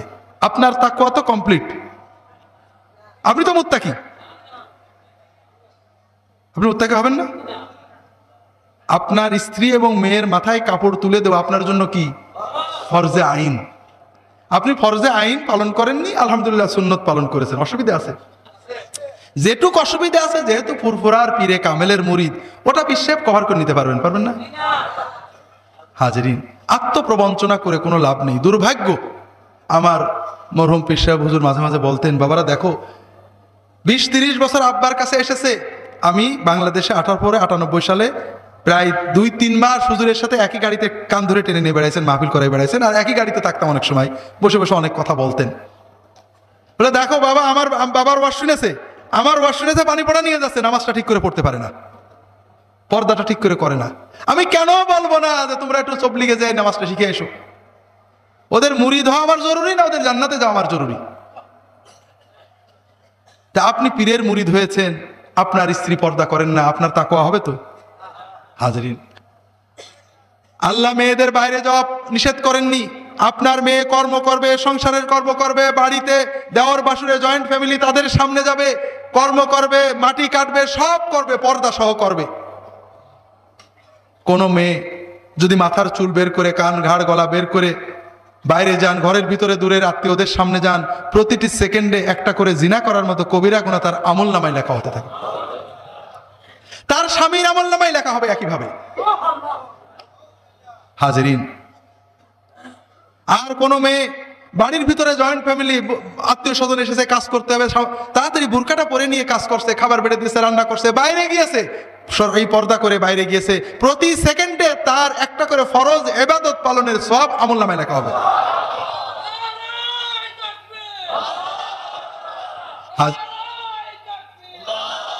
হাজিরিন, যে কথা বলছিলাম ভাইরা, কাজেই যদি আল্লাহর জান্নাতে যেতে চান, ফাঁকি দিয়ে লাভ নেই ভাইরা। কাকে প্রতারণা করছেন? আমাদেরকে হাদিয়া দিচ্ছেন, আমরা আলহামদুলিল্লাহ ভালো আছি, কিন্তু আপনার জান্নাত কে দেখবে? দ্বিতীয় আর একটা তাকওয়ার কথা আপনাদের, যেহেতু মহিলারা নেই, বড় মাহফিলে আমরা মহিলাদের আসতে সুযোগ দিতে পারি না, ইন্তজাম করা কঠিন হয়, আপনাদের ও তাকওয়াটার কথা বলি। পীরের মুরিদ হয়েছেন, তাহাজ্জুদ পড়েন, টুপিও রেখেছেন, কিন্তু চাকরিতে কর্মস্থলে ফাঁকি দিয়েছেন, ছেলেদের ঠিক করে পড়াননি, আলটা একটু ঠেলে দিয়েছেন, অথবা ওজনে কম দিয়েছেন, অথবা বোনের হকটা দেননি, বোনের সম্পত্তি বুঝে দেননি, অথবা এতিম ভাতিজাদের সম্পত্তি নিয়ে নিয়েছেন, অথবা সুদ ঘুষে জড়িত হয়েছেন, এরকম মুরিদ কি পাওয়া যায়? ফুরফুরাই তো বোধহয় নেই। এরা তো সবাই মুত্তাকি, নাকি মুত্তাকি না? টুপি মাথায় দিয়া ফরজ না সুন্নত? পীরের মুরিদ হওয়া তো ফরজ, নাকি? পীর ধরা ফরজ না? হাজরিন, খুব ভালো করে বুঝুন, এই যারা পীর লাইন তৈরি করেছেন, মুজাদ্দেদ আল-ফেসানি, শাহ ওলিউল্লাহ মুহাদ্দিদ দেহলভী, আর আমাদের ফুরফুরার মুজাদ্দেদে জামান আবু বকর সিদ্দিকী, তারা একেবারে নাসসান লিখেছেন, পীরের মুরিদ হওয়া সুন্নত পর্যায়ের নেক আমল, ফরজ ওয়াজিব কিছুই না। কথা কি বুঝতে পেরেছেন? পীরের মুরিদ না হয়েও যদি আপনি কোরআন সুন্নাহ মতো চলেন, আপনার বেলায়েত তাকওয়া আদায় হয়ে যাবে। তবে নেককার মানুষদের সহবতে গেলে নেক আমল পালনে কিছু ফায়দা হয়, কিছু সওয়াব হয়। কি সওয়াব আমি এই হাদিসেই একটু পরে হয়তো বলবো, যদি সময় থাকে। আপনি পীরের মুরিদ হলেন, কিন্তু ওজনে কম দেওয়ার হারাম বর্জন করলেন না, মানুষের কষ্ট দেওয়ার হারাম বর্জন করলেন না, ছাত্রদেরকে ফাঁকি দিয়ে বেতন তুলে নিলেন, কর্মে ফাঁকি দিয়ে নিজের চাকরিতে সই করে বেতন নিয়ে পীর সাহেবের সাথে মাহফিল করে বেড়ালেন, আপনার তাকওয়া হবে তো? ফাঁকি দিচ্ছেন কাকে? আল্লাহকে না নিজেকে? হাজরিন, তাকওয়াটাকে বুঝে অর্জন করতে হবে। আমার একটা বই আছে, রাহে বেলায়াত। যখন ইহইয়াউস সুনান বইটা লেখলাম, আমার মরহুম পীর সাহেব হুজুর বইটার নামও তিনিই দিছিলেন। বইটা লিখে আনলে পরে হুজুর বললেন যে, বাবা আমি কি লিখেছি ওনার বলিনি, বাবা আমাদের বিরুদ্ধে কি কিছু লিখেছো তো? হুজুর লিখেছি। আচ্ছা বাবা, আল্লাহ ভরসা, দোয়া করি। কি নাম হবে? উনি নাম দেন, অনেক নাম, উনি ইহইয়াউস সুনান, এই নাম নড়লেন না, আমরা নড়লাম না। এ বইটা প্রকাশ পাওয়ার পরে বললেন যে, বাবা তোমার বই পড়ার পরে এখন তার কোনো বই পড়তে সাহস হয় না, জাল জালিয়াতে, জয়ীভাতে, দুর্বলতা, সহিহ হাদিসের আলোকে একজন সালেকের আমল কি হবে, কিভাবে আল্লাহর ওলি হওয়া যায়, এটা তুমি একটা লেখো। তা আমার এলেমও কম, যোগ্যতাও কম, ভাঙাচুরো লেখলাম। রাহে বেলায়াত, হুজুরের দেওয়া নাম, যদিও নামটা একটু ফার্সি উর্দু মতো হয়ে গেছে। অনেকেই বলে আপনি একজন প্রফেসর মানুষ, এই খালি আরবি ফার্সি নাম দিয়ে একটু বাংলা নাম দিলে তো ভালো হতো। তো যাই হোক, আমার হুজুর ওটা চয়েস করে দিছিলেন। তো এই বইটা আপনারা পড়লে পাবেন, আল্লাহর ওলি নফল দিয়ে শুধু হওয়া যায় না, ফরজের পরে নফল দিয়ে হতে হয়। আল্লাহ রাসূল হাদিস শরীফে বলেছেন, আজকে বলার সময় নেই। হাজরিন, এই ঈমান এবং তাকওয়ার সাথে আল্লাহর বড় ওলি কারা? আমরা যারা বৃদ্ধ হয়েছি, যত ঈমান তাকওয়া করি, আমরা সিনেমা দেখি নে, গান শুনি নে, আরে গানের মজাই তো নেই। এখন কানে ভালো করে শুনি নে, চোখে ভালো করে দেখি নে, দেখবো কি রক্ত ঠান্ডা হয়ে গেছে। আমাদেরটা আল্লাহ কবুল করবেন আশা করি, কিন্তু যে যুবক, যে কিশোর, যার রক্ত টকবক করে, পাপের পথে মন টানে, বন্ধুরা টানে, সুযোগ আছে, সমাজ টানে, তার প্রতিষ্ঠানের শিক্ষকরাও পাপের পথে উদ্বুদ্ধ করে, তারপরেও সে আল্লাহর পথে থাকতে চায়, ইবাদত বন্দেগীর ভিতরে থাকে, হারামকে বর্জন করে। এরাই হলো প্রকৃত আল্লাহর ওলি, যাদেরকে আল্লাহ আরশের ছায়ায় আশ্রয় দান করবে। যদি আল্লাহর ওলিদের সালাম মুসাফা করতে চান, দোয়া নিতে চান, সমাজে আশেপাশে এই ধরনের যুবক পেলে তাদেরকে সালাম করে 10 টাকা হাদিয়া দিয়ে দোয়া নেবেন, ইনশাআল্লাহ আল্লাহর ওলিদের দোয়া নসিব হয়ে যাবে। হাজরিন, তবে এখানে একটা জরুরি কথা আছে। এই ধরনের আল্লাহর ওলি যেন আমাদের সমাজে না হয়, না থাকে, এজন্য আন্তর্জাতিক ষড়যন্ত্র রয়েছে। বিস্তারিত বলতে গেলে আজকে শেষ দিন, আমার পরে আরো অনেকে মূল্যবান ওয়াজ আলোচনা করবেন, তারপরও সংক্ষেপে একটু বলতে হবে। যেটা আগে ইঙ্গিত করেছিলাম, এবারও হজে গেছিলাম, আল্লাহ নিয়ে গেছিলেন, এক ভাই বদলি পাঠাইছিলেন, যাই হোক, এক ভাই আমাদের এক বন্ধু কিছু সহযোগিতা করে নিয়ে গেলেন। যেটা বলছিলাম, ইউরোপ আমেরিকার হাজিরা এসেছিলেন, তাদের মুখেও শোনা, বিভিন্ন পড়া। ইউরোপ, আমেরিকা, পাশ্চাত্য সভ্যতাকে আমরা অনেক বড় মনে করি, অনেক বিষয়ে তারা উন্নত হয়েছেন। এই যে আমি এখানে বসে ওয়াজ করছি, আমাদের বারাক মিয়া যদি চান যে ঠিক ওয়াশিংটন থেকে একটা বোমা মারবেন, আমার মাথায় পড়বে, আপনাদের পড়বে না, পারে না? পারবে না? না পারবে। এত অ্যাকুরেট আক্রমণের ক্ষমতা তারা অর্জন করেছে, অনেক অনেক উন্নত হয়েছে। কিন্তু একটা জায়গায় তারা ধ্বংস হয়ে গেছে, আর সেটা হলো অশ্লীলতা, বেহায়াপনা। সমাজের রন্ধে রন্ধে অশ্লীলতা, বেহায়াপনা ছড়িয়ে যাওয়ার কারণে তাদের দেশে বিবাহ শাদী বন্ধ হয়ে গিয়েছে। যারা একটু বয়স্ক 40, তাদের কিছু ফ্যামিলি আছে, যারা এই 20, 25, 30-এর পর্যায়ে ফ্যামিলি নেই বললেই চলে। আমি আপনাদের বলছিলাম কিনা আগে এই বিষয়ে, এখানে বললেও সেটা পুরনো হয়ে গেছে। এনকার্টা এনসাইক্লোপিডিয়া আছে, সেখানে যদি আপনি ফ্যামিলি ক্লিক করেন, দেখবেন 1980 সালের দিকে আমেরিকার প্রায় 80% মানুষ ফ্যামিলির আওতায় ছিল, আর 2000 সালের কাছাকাছি এসে আমেরিকার প্রায় 40 থেকে 50% মানুষ ফ্যামিলির বাইরে, তাদের কোনো ফ্যামিলি নেই। যাদের ফ্যামিলি আছে খুব ভালো করে বুঝুন, পুরুষে পুরুষে বিবাহ, নারীতে নারীতে বিবাহ, এটাও আমেরিকার পরিভাষায় ফ্যামিলি ধরা হয়। এই সব ধরে প্রায় 60% ফ্যামিলি, বাকি 40% ফ্যামিলির বাইরে। যাদের ফ্যামিলি আছে তাদেরও ছেলে মেয়ে নেই, কেউ কারোর খোঁজ রাখে না। কথা কি বুঝতে পেরেছেন? এটা হয়েছে কেন? একদিকে ব্যক্তির স্বাতন্ত্র্য বোধ, মেয়েরা চিন্তা করে পরের দিন কি জন্য হব। এটা আমাদের ভিতরেও এসেছে, খুব ভালো করে বুঝুন। আমি বিভিন্ন জায়গায় বোঝানোর, বলার চেষ্টা করি। আপনার মেয়ে বা একজন মহিলা সোনারগাঁ হোটেলে বাইরের বিদেশি বেগানা পুরুষদের সেবা করবেন, খাবার আগিয়ে দেবেন, টেবিল মুছে দেবেন। বিমানে অগণিত বেগানা পুরুষদের ইয়েস স্যার করবেন, সেবা করবেন। এটা আপনার জন্য গৌরবের ব্যাপার যে আমার মেয়ে আর হোস্টেসের চাকরি করে, আমার মেয়ে 5 স্টার হোটেলে চাকরি করে। কিন্তু আপনার মেয়ে তার স্বামীর ভাত রান্না করে দেবে, তার শ্বশুর শাশুড়ির ভাত রান্না করে দেবে, এটা আপনার জন্য লজ্জাস্কর, ঠিক না? এটাকে আমরা অপমানজনক মনে করতে শিখে ফেলেছি, ঠিক না হাজরিন? এটা ওরা অনেক আগে শিখেছে, এজন্য মেয়েরাও বিয়ে করতে চায় না, ছেলেরা তো চাই না। আপনারা হয়তো মনে করেন ভালো তো, বাহ, কেমন খারাপ? আগে একটু শোনেন। বেশ কিছুদিন আগে আমি একটা আর্টিকেল পড়ছিলাম, কতদিন আগে আসলে তো দিন চলে যায় মনে হয় বুঝি 2-4-6 মাস আগে, কিন্তু হয়তো বছরও হতে পারে। ব্রাসেলসের ফ্রেন্ডস অব ইউরোপ একটা অর্গানাইজেশন আছে, তার সেক্রেটারি জেনারেলের লেখা, নামটা ভুলে গেছি, উদ্ভট একটা নাম। আর্টিকেলটা ছাপা হয়েছিল আমাদের দেশের দ্য ডেইলি ইন্ডিপেন্ডেন্ট পত্রিকায়। আর্টিকেলটার নাম হলো এন্ড অব ইউরোপ, ইউরোপের শেষ, সমাপ্তি, ধ্বংস। উনার আর্টিকেলের মূল বিষয় হলো, আপনারা অনেকে জানেন অনেকে জানেন না, আমেরিকা পুরো পুঁজিবাদী দেশ, মানবতামুখী নয়। আপনারা শোনে আমেরিকা খুব বড় লোক, বিড়ালের বিয়েতে কোটি কোটি টাকা খরচ করা হয়, আর কোটি কোটি মানুষ সেখানে রাস্তায় থাকে, বাচ্চাদের দুধ খাওয়াতে পারে না। এটা তিক্ত বাস্তবতা।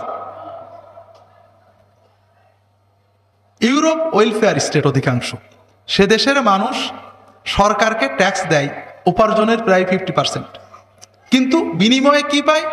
তার ছেলে মেয়ের লেখাপড়া, চিকিৎসা, সকল কিছু, এবং রিটায়ারমেন্টের পরে তার জীবনের সবকিছু সরকার বহন করে।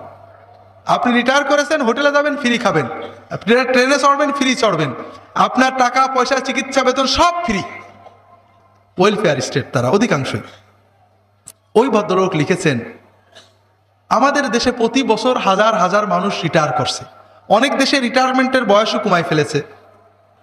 এদিকে মানুষের আয়ু বেড়ে গেছে, 60-এ রিটায়ার করে আগে 90-তে মরতো, 80-তে 70-এ মরতো, এখন 100-তেও মরতে চাচ্ছে না। কাজেই সরকারের পেনশন গ্রহীতাদের সংখ্যা বেড়ে যাচ্ছে, প্রচন্ড লোড আসছে সরকারের বাজেটের উপরে, কোষাগারের উপরে। জি, কিন্তু এর বিপরীতে নতুন ট্যাক্স পেয়ার 18-20 বছর চাকরিতে জয়েন করবে এই রকম লোক খুঁজে পাওয়া যাচ্ছে না।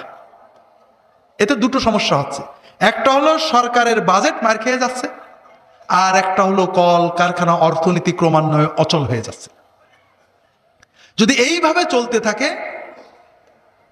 জন্ম নেই, নতুন যুবক জন্মাচ্ছে না, কিশোর পাওয়া যাচ্ছে না, মানুষের পরিবার ধ্বংস হয়ে গেছে, ফ্যামিলি শেষ, নতুন প্রজন্ম কম, রেয়ার। যা হচ্ছে সেটা কি একটু পরে বলছি। ওই লেখক লেখছেন এইভাবে যদি চলতে থাকে দুটো জিনিস, একটা হলো অর্থনীতি ফল করবে, আর একটা হলো এই শিল্প কারখানা বন্ধ হয়ে যাবে, ইউরোপ একসময় নষ্ট হয়ে শেষ হয়ে যাবে। এর থেকে বাঁচার যে উপায় সেটাও ইউরোপ ধরতে পারছে না। আপনারা যারা সচেতন জানেন, ইউরোপে ইমিগ্রেশন নীতি খুব কড়াকড়ি, কনজারভেটিভরা ক্রমান্বয়ে এগিয়ে আসছে, লিবারেলরা পিছিয়ে যাচ্ছে। কেন? আমেরিকা মাল্টিকালচারাল সোসাইটি, তারা সহজেই বিদেশিকে গ্রহণ করে, ইউরোপ তা নয়। ইউরোপ আগাগোড়া রেসিস্ট, তারা সবকিছুকে তাদের সাথে মেলে না, সব খারাপ। একসময় এই খারাপ হিসেবে ইহুদি ধর্মের উপরে অত্যাচার করেছে। 1000 বছর ধরে ইউরোপের ইতিহাস পড়ে দেখেন না কেন, কি নির্মম ভাবে ইহুদিদের উপর অত্যাচার করেছে। শেক্সপিয়ারের দ্য মার্চেন্ট অফ ভেনিস পড়ে দেখেন, ইহুদিদের কি নোংরা ভাবে তারা চিত্রিত করত। আইন করে তাদেরকে ধর্মান্তর করেছে, তাদের সম্পত্তি কেড়ে নিয়েছে, দাড়ির উপরে ট্যাক্স বসাইছে, সম্পত্তির উপর ট্যাক্স বসাইছে। সারা ইউরোপে বিগত একেবারে সেই ইউরোপে খ্রিস্ট ধর্ম যখন থেকে রাষ্ট্রধর্ম হয়েছে, কনস্টান্টাইন দ্য গ্রেট থেকে 325 খ্রিস্টাব্দ থেকে দ্বিতীয় বিশ্বযুদ্ধ পর্যন্ত ইউরোপে প্রায় 1000-1500 বছর পর্যন্ত ইউরোপে ইহুদিদের উপরে প্রচন্ড প্রচন্ড বর্বর অমানবিক অত্যাচার করা হয়েছে। খ্রিস্টানরা করেছে, মুসলমানরা না। ইউরোপের মাত্র দুটো দেশে ইহুদিরা শান্তি পেয়েছে, ন্যায় বিচার পেয়েছে, পরিপূর্ণ নাগরিক অধিকার পেয়েছে। বলবো নাকি দুটো দেশের কথা? বলবো। একটা হলো মুসলিম স্পেন। যতদিন মুসলমানরা স্পেনে ছিল ততদিন স্পেনে ইহুদিরা সম্পূর্ণ নাগরিক অধিকার পেয়েছে। যেদিন মুসলমানদেরকে হত্যা করে খুন করে বের করা হয়েছে, সেই দিন থেকে মুসলমানদের পাশাপাশি ইহুদিদের উপরে অত্যাচার, নির্মম অত্যাচার শুরু করা হয়েছে। ইহুদিরা পালাতে থেকেছে। অনেক ইহুদি মরক্কো চলে গেছে, যারা ম্যাপ জানেন দেখবেন যে স্পেনের পাশেই মরক্কো। আর অনেক ইহুদি ইউরোপের আর একটা দেশে গেছে। বলবো নাকি সে দেশের কথা? তুরস্ক। কাদের দেশ? হ্যাঁ, ইউরোপের কোথাও ঠাঁই হয়নি, সর্বত্র খ্রিস্টানরা তাদের উপর অত্যাচার করেছে। ঘুরতে ঘুরতে ঘুরতে তুরস্কে এসে ঠাঁই নিয়েছে। ইসলামের যে ন্যূনতম প্রেরণা, এই প্রেরণায় তুরস্কের সরকার বাধ্য হয়েছে ইহুদিদের সকল নাগরিক অধিকার দিতে। যে কথা বলছিলাম, এই একই রেসিস্ট চেতনায় এখন মুসলমানদের বিরুদ্ধে ইসলাম বিরোধী মানসিকতা। ইউরোপের চারিপাশে মুসলমান দেশ এবং ইমিগ্রেন্ট যারা যায় তারা মুসলমান বেশি যায়, আর মুসলমানদের তারা সহ্য করতে পারে না। এই জন্য ইমিগ্রেশন আইন খুব কড়া। ওই ভদ্রলোক লেখছেন, হয় আমেরিকার মতো ইমিগ্রেশন আইনকে লিবারাল করো, আর নইলে 50 বছরের ভিতরে সমাপ্তির জন্য অপেক্ষা করো। কথা কি বুঝতে পেরেছেন হাজরিন? এই সমাপ্তির সময়ে তাদের দেশে অরিজিনাল খ্রিস্টান জনসংখ্যা কমছে, কিন্তু প্রতি বছর এত কড়াকড়ির ভিতরেও হাজার হাজার মানুষ ইউরোপে যাচ্ছে না? এদের ভিতরে অগণিত মুসলমান আছে। অন্যান্য ধর্মের মানুষেরা সে দেশে গেলে তাদের সাথে মিশে যায়, তাদের কত পৃথক আইডেন্টিটি থাকে না, মনের ভিতরে বিশ্বাসটা আছে, কর্মে প্রকাশ পায় না। কিন্তু মুসলমানরা মিশতে পারে না। কেন মিশতে পারে না? তাদের ভিতরে মেশা হলো তাদের মতো মদ খেতে হবে, তাদের মতো ন্যাংটো হয়ে চলতে হবে, তাদের মতো বেহায়া চলতে হবে, এটা হলো মেশা। কিন্তু মুসলমানের ছেলে সে দেশে গিয়েছে, সে দেশে যে দেশে হয়তো নামাজ পড়তো না, কিন্তু ওর রক্ত মাংসে মিশে আছে যে মদ খাওয়াটা খারাপ, আছে না ভাই? আমাদের বাংলাদেশের মুসলমান যত খারাপই হোক, প্রকাশ্যে মদ খাওয়া এটাকে কেউ সহ্য করবে নাকি? যেন কিছুদিনের ভিতরে সহ্য করেন, এই জন্য মিডিয়া সেইভাবেই কাজ করছে। হাজিরিন, দ্বিতীয় কথা হলো, মুসলমানের ছেলে ভিতরে গোপনে যত খারাপ মন থাক, জিনা ব্যভিচারকে ঘৃণা করে না?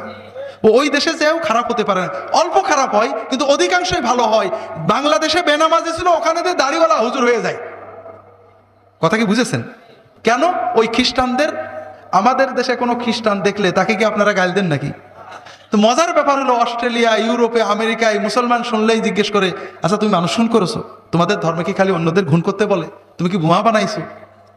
এই সব প্রশ্নতে এত অতিষ্ঠ হয় যে মুসলমানের ছেলে কিছু না ইমানটা আছে, দেখি না আসলে আমাদের ধর্ম কি, দেখতে যে মসজিদে যে আলেমদের কাছে বই পড়ে কিছুদিনের ভিতরে ও একেবারে বুজুর্গ হয়ে যায়। অধিকাংশের ক্ষেত্রে এটা ঘটে। এই সমস্ত মুসলমান ওই দেশে নাগরিকত্ব পায়, বিয়ে শাদী করে, অথবা বাংলাদেশ থেকে ফ্যামিলি নিয়ে যায়, তাদের সন্তান হয়, তারাও মুসলমান হয়। মুসলমান বাড়ছে না কমছে? এর পাশাপাশি ওই দেশের মানুষ, আপনারা হয়তো মনে করবেন যে ওরা বুঝি কি ফুর্তি, আহা ন্যাংটো হয়ে বেড়াচ্ছে, যুবকেরা বিশেষ করে। আসলে ফুর্তি না, এটা একটা শূন্যতা। একজন মানুষ কঠিন ঝাল খেয়েছে, বারবার পানি খাচ্ছে, এত তো মজা না, কষ্ট। কথা বুঝতে পেরেছেন? এই অশ্লীলতা, বেহায়াপনা একটা অস্থিরতা, কষ্ট। এটার ভিতরে সাময়িক একটু মজা, এরপরে কষ্ট। এই জন্য যুবকেরা, বিশেষ করে মেয়েরা, ও দেশে অধিকাংশ মুসলমান হয়ে যাচ্ছে। মুসলমান বাড়ছে না কমছে? ওরা খুব সমস্যায় আছে। এটা আজকে থেকে না, আজ থেকে 12-13 বছর আগে আমি রিয়াদে থাকতে জার্মানির এক পাদ্রী গায়ে আগুন ধরায় আত্মহত্যা করে, যে আমার প্রিয় জন্মভূমি মুসলমানরা দখল করে নিয়েছে, মুসলমান বেড়ে যাচ্ছে, ঠেকাতে পারলাম না, আমি আমার দুঃখে আত্মহত্যা করলাম। গায়ে আগুন ধরে আত্মহত্যা করেছিল। এটা প্রায় 15-16 বছর আগের কথা। এইভাবে তারা খুব কঠিন সমস্যায় আছে, যে যেভাবে চলছে, খ্রিস্টান কমছে, মুসলমান বাড়ছে, এভাবে চলতে থাকলে আগামী 50 বছরের ভিতরে মুসলমানরা ইউরোপে এমন একটা মাইনরিটি সম্প্রদায়ে পরিণত হবে যে তাদের ভোট না নিয়ে কোনো সরকার ইউরোপের কোনো দেশে ক্ষমতায় যেতে পারবে না।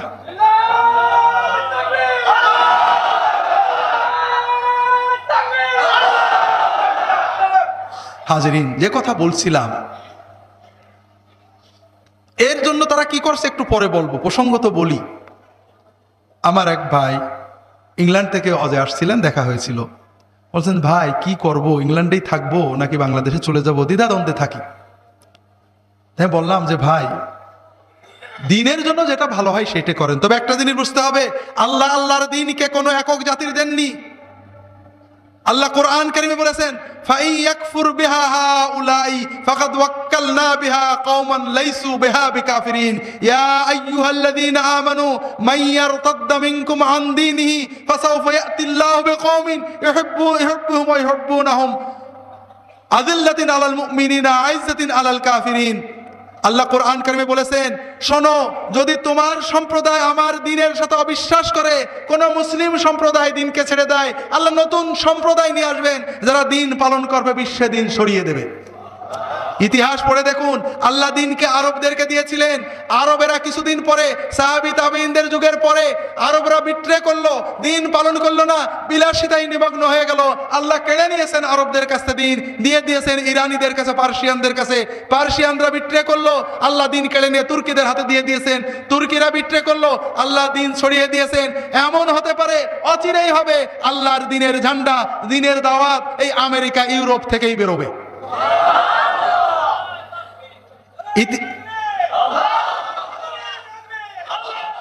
খুব সহজে বুঝুন, বিশ্বের ইতিহাসে নেই যে তাতারেরা, যে হলাকুখার বংশধরেরা বর্বর হিংস্রতা নিয়ে মুসলমানের দেশগুলো আক্রমণ করলো, রক্ত গঙ্গা বইয়ে দিল, সেই তাতারেরা মাত্র 50 বছরের ভিতরে দলে দলে সব মুসলমান হয়ে গেল।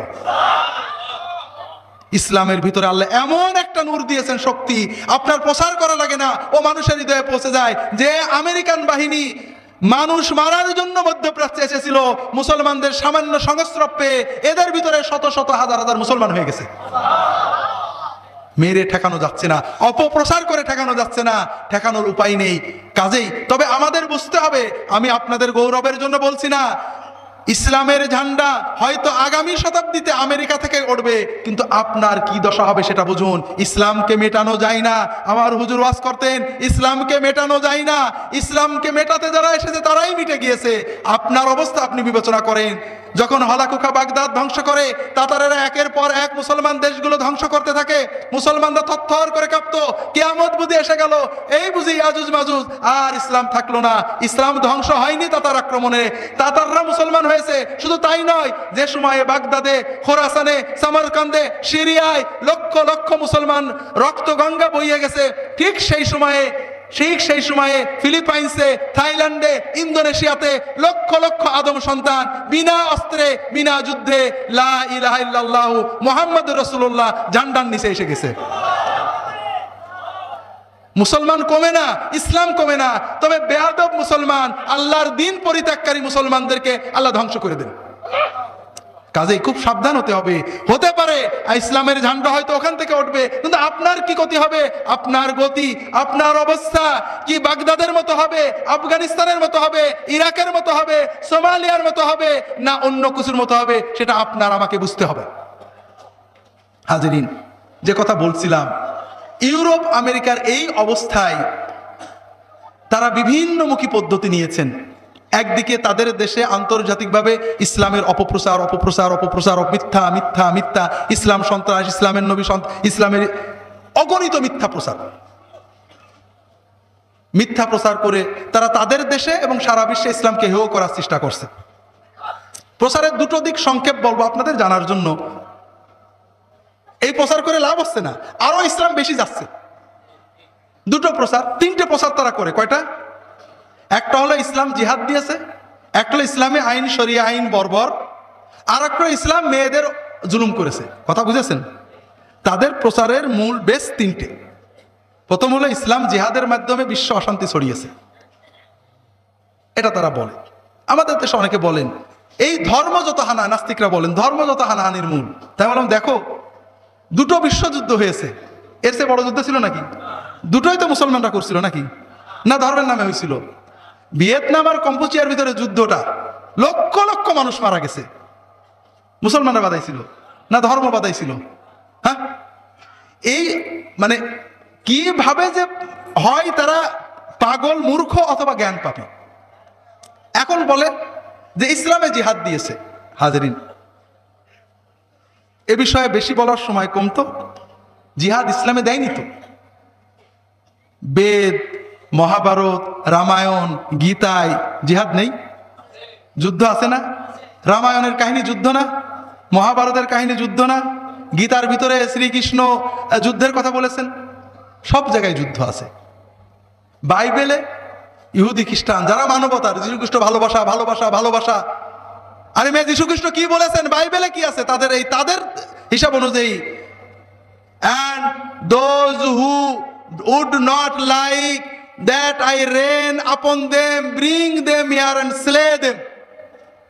যারা চাই না যে আমি ঈসা তাদের উপরে রাজত্ব করি, আমার রাজত্ব যারা পছন্দ করে না, তাদের ধরে আইনি এখানে জবাই করে দাও। বাইবেলের কথা এখনো তাদের বাইবেলে আছে।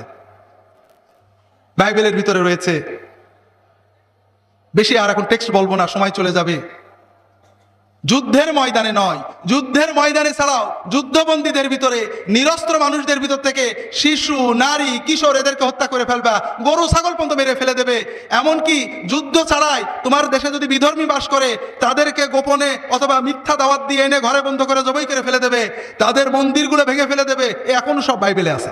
যদি বিস্তারিত জানতে চান, আমার ইসলামের নামে জঙ্গিবাদে অনেক কোটেশন পাবেন, একেবারে পৃষ্ঠা, কোন ভার্স, কোন বই সহ পাবেন। আর ইসলামে রামায়ণের যুদ্ধ দেখেন, রামায়ণে রাবণ ধরে নিয়ে গেল সীতাকে, ঠিক না? রাবণকে যে বধ করা হয়েছিল নৈতিক যুদ্ধে না অনৈতিক যুদ্ধে? যারা জানেন, অনৈতিক যুদ্ধে। মেঘনাথকে বধ করা হলো নৈতিক না অনৈতিক? অনৈতিক, অনৈতিক ভাবে। মহাভারতের যুদ্ধে অনৈতিকতার প্রশ্রয় আছে, কিন্তু ইসলাম কি শেখালো? হ্যাঁ, ইসলাম যুদ্ধ রেখেছে, ইসলাম জেহাদ দেয়নি, জেহাদকে নিয়ন্ত্রণ করেছে, মানবিক বানিয়েছে। ইসলাম কি বলেছে? যদি রাষ্ট্র থাকে, রাষ্ট্র আক্রান্ত হয় অথবা রাষ্ট্র আক্রান্ত হওয়ার সম্ভাবনা থাকে, তাহলে রাষ্ট্রপ্রধানের নেতৃত্বে, রাষ্ট্রপ্রধানের নির্দেশে তুমি জিহাদ করতে পারবে। শর্ত হলো যারা শুধু সশস্ত্র, যারা অস্ত্র নিয়ে তোমার বিরুদ্ধে যুদ্ধ করতে আসছে, তাদের সাথে যুদ্ধ করবে। আমার কথাটা কি বুঝতে পেরেছেন? তাহলে ইসলাম কি জিহাদ দিল না জিহাদ নিয়ন্ত্রণ করলো? জিহাদকে মানবিক বানালো। বর্তমান জেনেভা কনভেনশন, জাতিসংঘ যে যুদ্ধের অনুমতি দেয় ১৫০০ বছর আগে রাসূলুল্লাহ সাল্লাল্লাহু আলাইহি ওয়াসাল্লাম কোরআনের মাধ্যমে সেই যুদ্ধ দিয়ে গিয়েছে, তার চেয়েও মানবিক যুদ্ধ দিয়েছে। যেটা বলছিলাম, আর একটা বলে কি, হ্যাঁ কি বলে, ইসলামের আইনগুলো বর্বর। এর ব্যাখ্যাও আমার ইসলামের নামে জঙ্গিবাদ বইয়ে পাবেন। ইসলামের যে আইনগুলো বর্বর বলে সবগুলো বাইবেলে আছে। মানুষ ব্যভিচার করলে পাথর মারা, এটা বাইবেলে ব্যভিচার না। কেউ যদি শনিবারে কাঠ কুড়ায় তাকেও পাথর মারতে হবে, কেউ যদি মুরতাদ হয় তাকেও পাথর মেরে খুন করতে হবে, কেউ যদি সামান্য একটু অন্যায় কাজ করে তাকেও পাথর মেরে খুন করতে হবে। বাইবেলে এখনো আছে। বেটা তোর ধর্মগ্রন্থ বর্বর না হলে আমারটা হয় কেন? ইসলামের যে আইনগুলোকে তারা বর্বর বলে, তার চেয়ে অধিকতর বর্বর আইন তাদের ধর্মগ্রন্থে রয়েছে। এটাকে তারা ধর্মগ্রন্থ বলছে, এটাকে তারা ঐশী বলছে, এবং এটাকে প্রতিষ্ঠা করার জন্য তাদের পাদ্রীরা চেষ্টা করছে। আর আমরা যখন ইসলামের কথা বলি, ইসলামের আইন অনেক অনেক বেশি মানবিক, অনেক বেশি স্বচ্ছ, এবং মানুষকে এখানে বাঁচানোর ব্যবস্থা করা হয়েছে। বিস্তারিত আমার ইসলামের নামে জঙ্গিবাদে পাবেন। হাজিরিন, তৃতীয় কি বলে? মেয়েদের উপরে অত্যাচার করে, ঠিক না? মেয়েদের উপরে একটা জিনিস, সম্পত্তির ব্যাপারটা আমি বললাম, ঠিক না? দ্বিতীয় ব্যাপার পর্দার ব্যাপার। আমি যখন রিয়াদে ছিলাম, একটা ইসলামিক সেন্টারে দায়ীর কাজ করতাম। সেখানে এক ব্রিটিশ ভদ্রলোক এসেছেন ইসলাম সম্পর্কে জানতে। আমি কিছু বললাম, যতটুকু ভাঙা ভাঙা ইংরেজি, আমি তো অত ভালো ইংরেজি পারি না। তিনি বললেন, দেখো, ইসলামের মনোথেইজম, তাওহীদ, এটা আমি বৈজ্ঞানিক মনে করি। আমাদের খ্রিস্ট ধর্মের যে ট্রিনিটি, এটা কখনো বৈজ্ঞানিক হতে পারে না। এক ঈশ্বর, আবার তিন ভাগ হতে হবে, god the father, god the sun, god the Holi god. এটা কোনো বিজ্ঞান তো দূরের কথা, কোনো বিবেকবান মানুষই মানতে পারে না। এটা ওই ব্যক্তি বলছেন। আমি আপনাদের যেহেতু মনে পড়লো, আজকে আর বাস্তব হলো না, আজকে গল্প বলি, শোনেন। দুটো গল্প বলবো। খ্রিস্টান ধর্মের মূল বিশ্বাসটা কি? দুটো, কয়েকটা, তার দুটো বিষয় বলি। একটা হলো ট্রিনিটি, একটা হলো থিওরি অফ অ্যাটনমেন্ট। ট্রিনিটি মানে নাউজুবিল্লাহ, আল্লাহ তিনজন। আল্লাহ তিনজন, তবে তিনজনে মিলে তিন আল্লাহ না, তিন মিলে এক আল্লাহ। প্রত্যেকেই স্বয়ং সম্পূর্ণ, আবার তিনজনকে তিন বলা যাবে না, এক বলতে হবে। কোনো পাগলও এটা বুঝতে পারবে না। রাজা রামমোহন রায়ের রচনাবলী পড়ছিলাম অনেক আগে, ওনার এক গল্প পড়ছিলাম। উনি যখন লেখেন তখন খ্রিস্টান মিশনরা কেবল আসলো, তাদের বিরুদ্ধে লিখেছেন। গল্পটা মুসলমানদের ভিতর প্রচলিত আছে। শ্রীরামপুরে নতুন খ্রিস্টানরা এসেছেন, এই দেশের তিনজনকে ধরে খ্রিস্টান বানাইছেন। 1 বছর ধরে দীক্ষা দেওয়ার পরে ইউরোপ থেকে আর এক পাদ্রী আসছে, দেখি তোমার ছাত্ররা কেমন ভালো খ্রিস্টান হলো। তো একজনকে ডেকে জিজ্ঞেস করছে, ঈশ্বর কয়জন? বলে, ঈশ্বর 3 জন। না না না, খবরদার, ঈশ্বর 3 জন। ঈশ্বর একজন, একজন কিন্তু পিতা পুত্র পবিত্র, তিন, তিন মিলে এক। এটা না বললে তো তুমি খ্রিস্টান হতে পারবা না, তোমার ইমান চলে যাবে। বলে, 3 আবার এক হয় কি? অত বলছি না, 3 3 3 আবার এক হয় কি করে, কোন জায়গায়? তো ওকে রাগ করে খেতে, তুই অভিশপ্ত, তুই জান্নাতে যেতে পারবি না। এবার আর একজনকে ডেকেছে, ঈশ্বর কয়জন? ঈশ্বর 2 জন। হ্যাঁ, কি বললি? এতদিন শুনে এই শিখলি নাকি? বলে, তো আপনি তো বলেছেন ঈশ্বর 3, পিতা পুত্র পবিত্র। এই 3 জনের একজনকে, পুত্রকে, প্রায় 1800 বছর আগে ফিলিস্তিনের ইহুদিরা কতল করে ফেলে সুরে চড়াইয়ে। তাহলে আর 2 জনই তো থাকলো। ওকেও রাগ করে বের করতেছে। এখন তৃতীয় জন আসছে, এই ঈশ্বর কয়জন? ঈশ্বর তো নেই। কেন?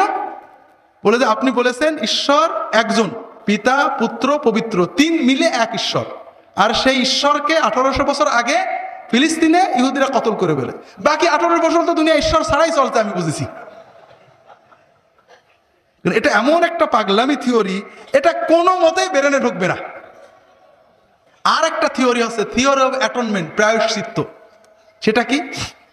যে মানুষ জন্মগতভাবে পাপী। আদম আলাইহিস সালাম ফল খাইছিলেন না? তারা বলে ফল খেয়ে কঠিন গুনাহ হয়ে গেছিল।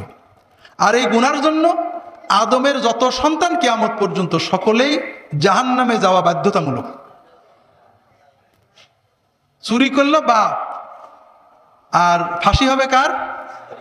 ছেলে, নাতি, পুতি, 14 পুরুষ। এটা হলো বাইবেলের, খ্রিস্টানদের, খ্রিস্টান ধর্মের ইনসাফ। এখন আল্লাহ তাআলা নাউজুবিল্লাহ আস্তাগফিরুল্লাহ কেঁদে বেহাল হয়ে যাচ্ছেন। আদমের সব সন্তান দুজকে ছিল, এগুলো বাঁচাতে পারলাম না, কি করে বাঁচাবো আল্লাহ, খুব কান্নাকাটা করছেন। এখন আল্লাহ তাআলা দেখলেন যে আদম সন্তানকে বাঁচানোর কোনো উপায় নেই, একটাই উপায় আছে, কাফারা দিতে হবে। সেই কাফারা আবার আদম সন্তান দিলে হবে না, অন্য কেউ দিতে হবে। গুনাহ করলো আদম, নাউজুবিল্লাহ, শাস্তি হবে আদম সন্তানের, কিন্তু আদম বা আদম সন্তান কাফারা দিলে এই গুনাহ মাফ হবে না। কাফারা দিতে হবে কি? ঈশ্বর স্বয়ং নেমে এসে মানুষ রূপে বুকে ছুরি মেরে শুলে চড়ে মরিয়ে দোজকে দেয়, দোজকের ফেরেশতার কাছ থেকে জাহান্নামের চাবি কেড়ে নিয়ে এসে এরপরে লোকদেরকে জান্নাতে যাওয়ার ব্যবস্থা করেছে। ঈশ্বরের ক্ষমতায় কুলোলো না যে লোকেদের গুনাহগুলো মাফ করে জান্নাতে দেবে।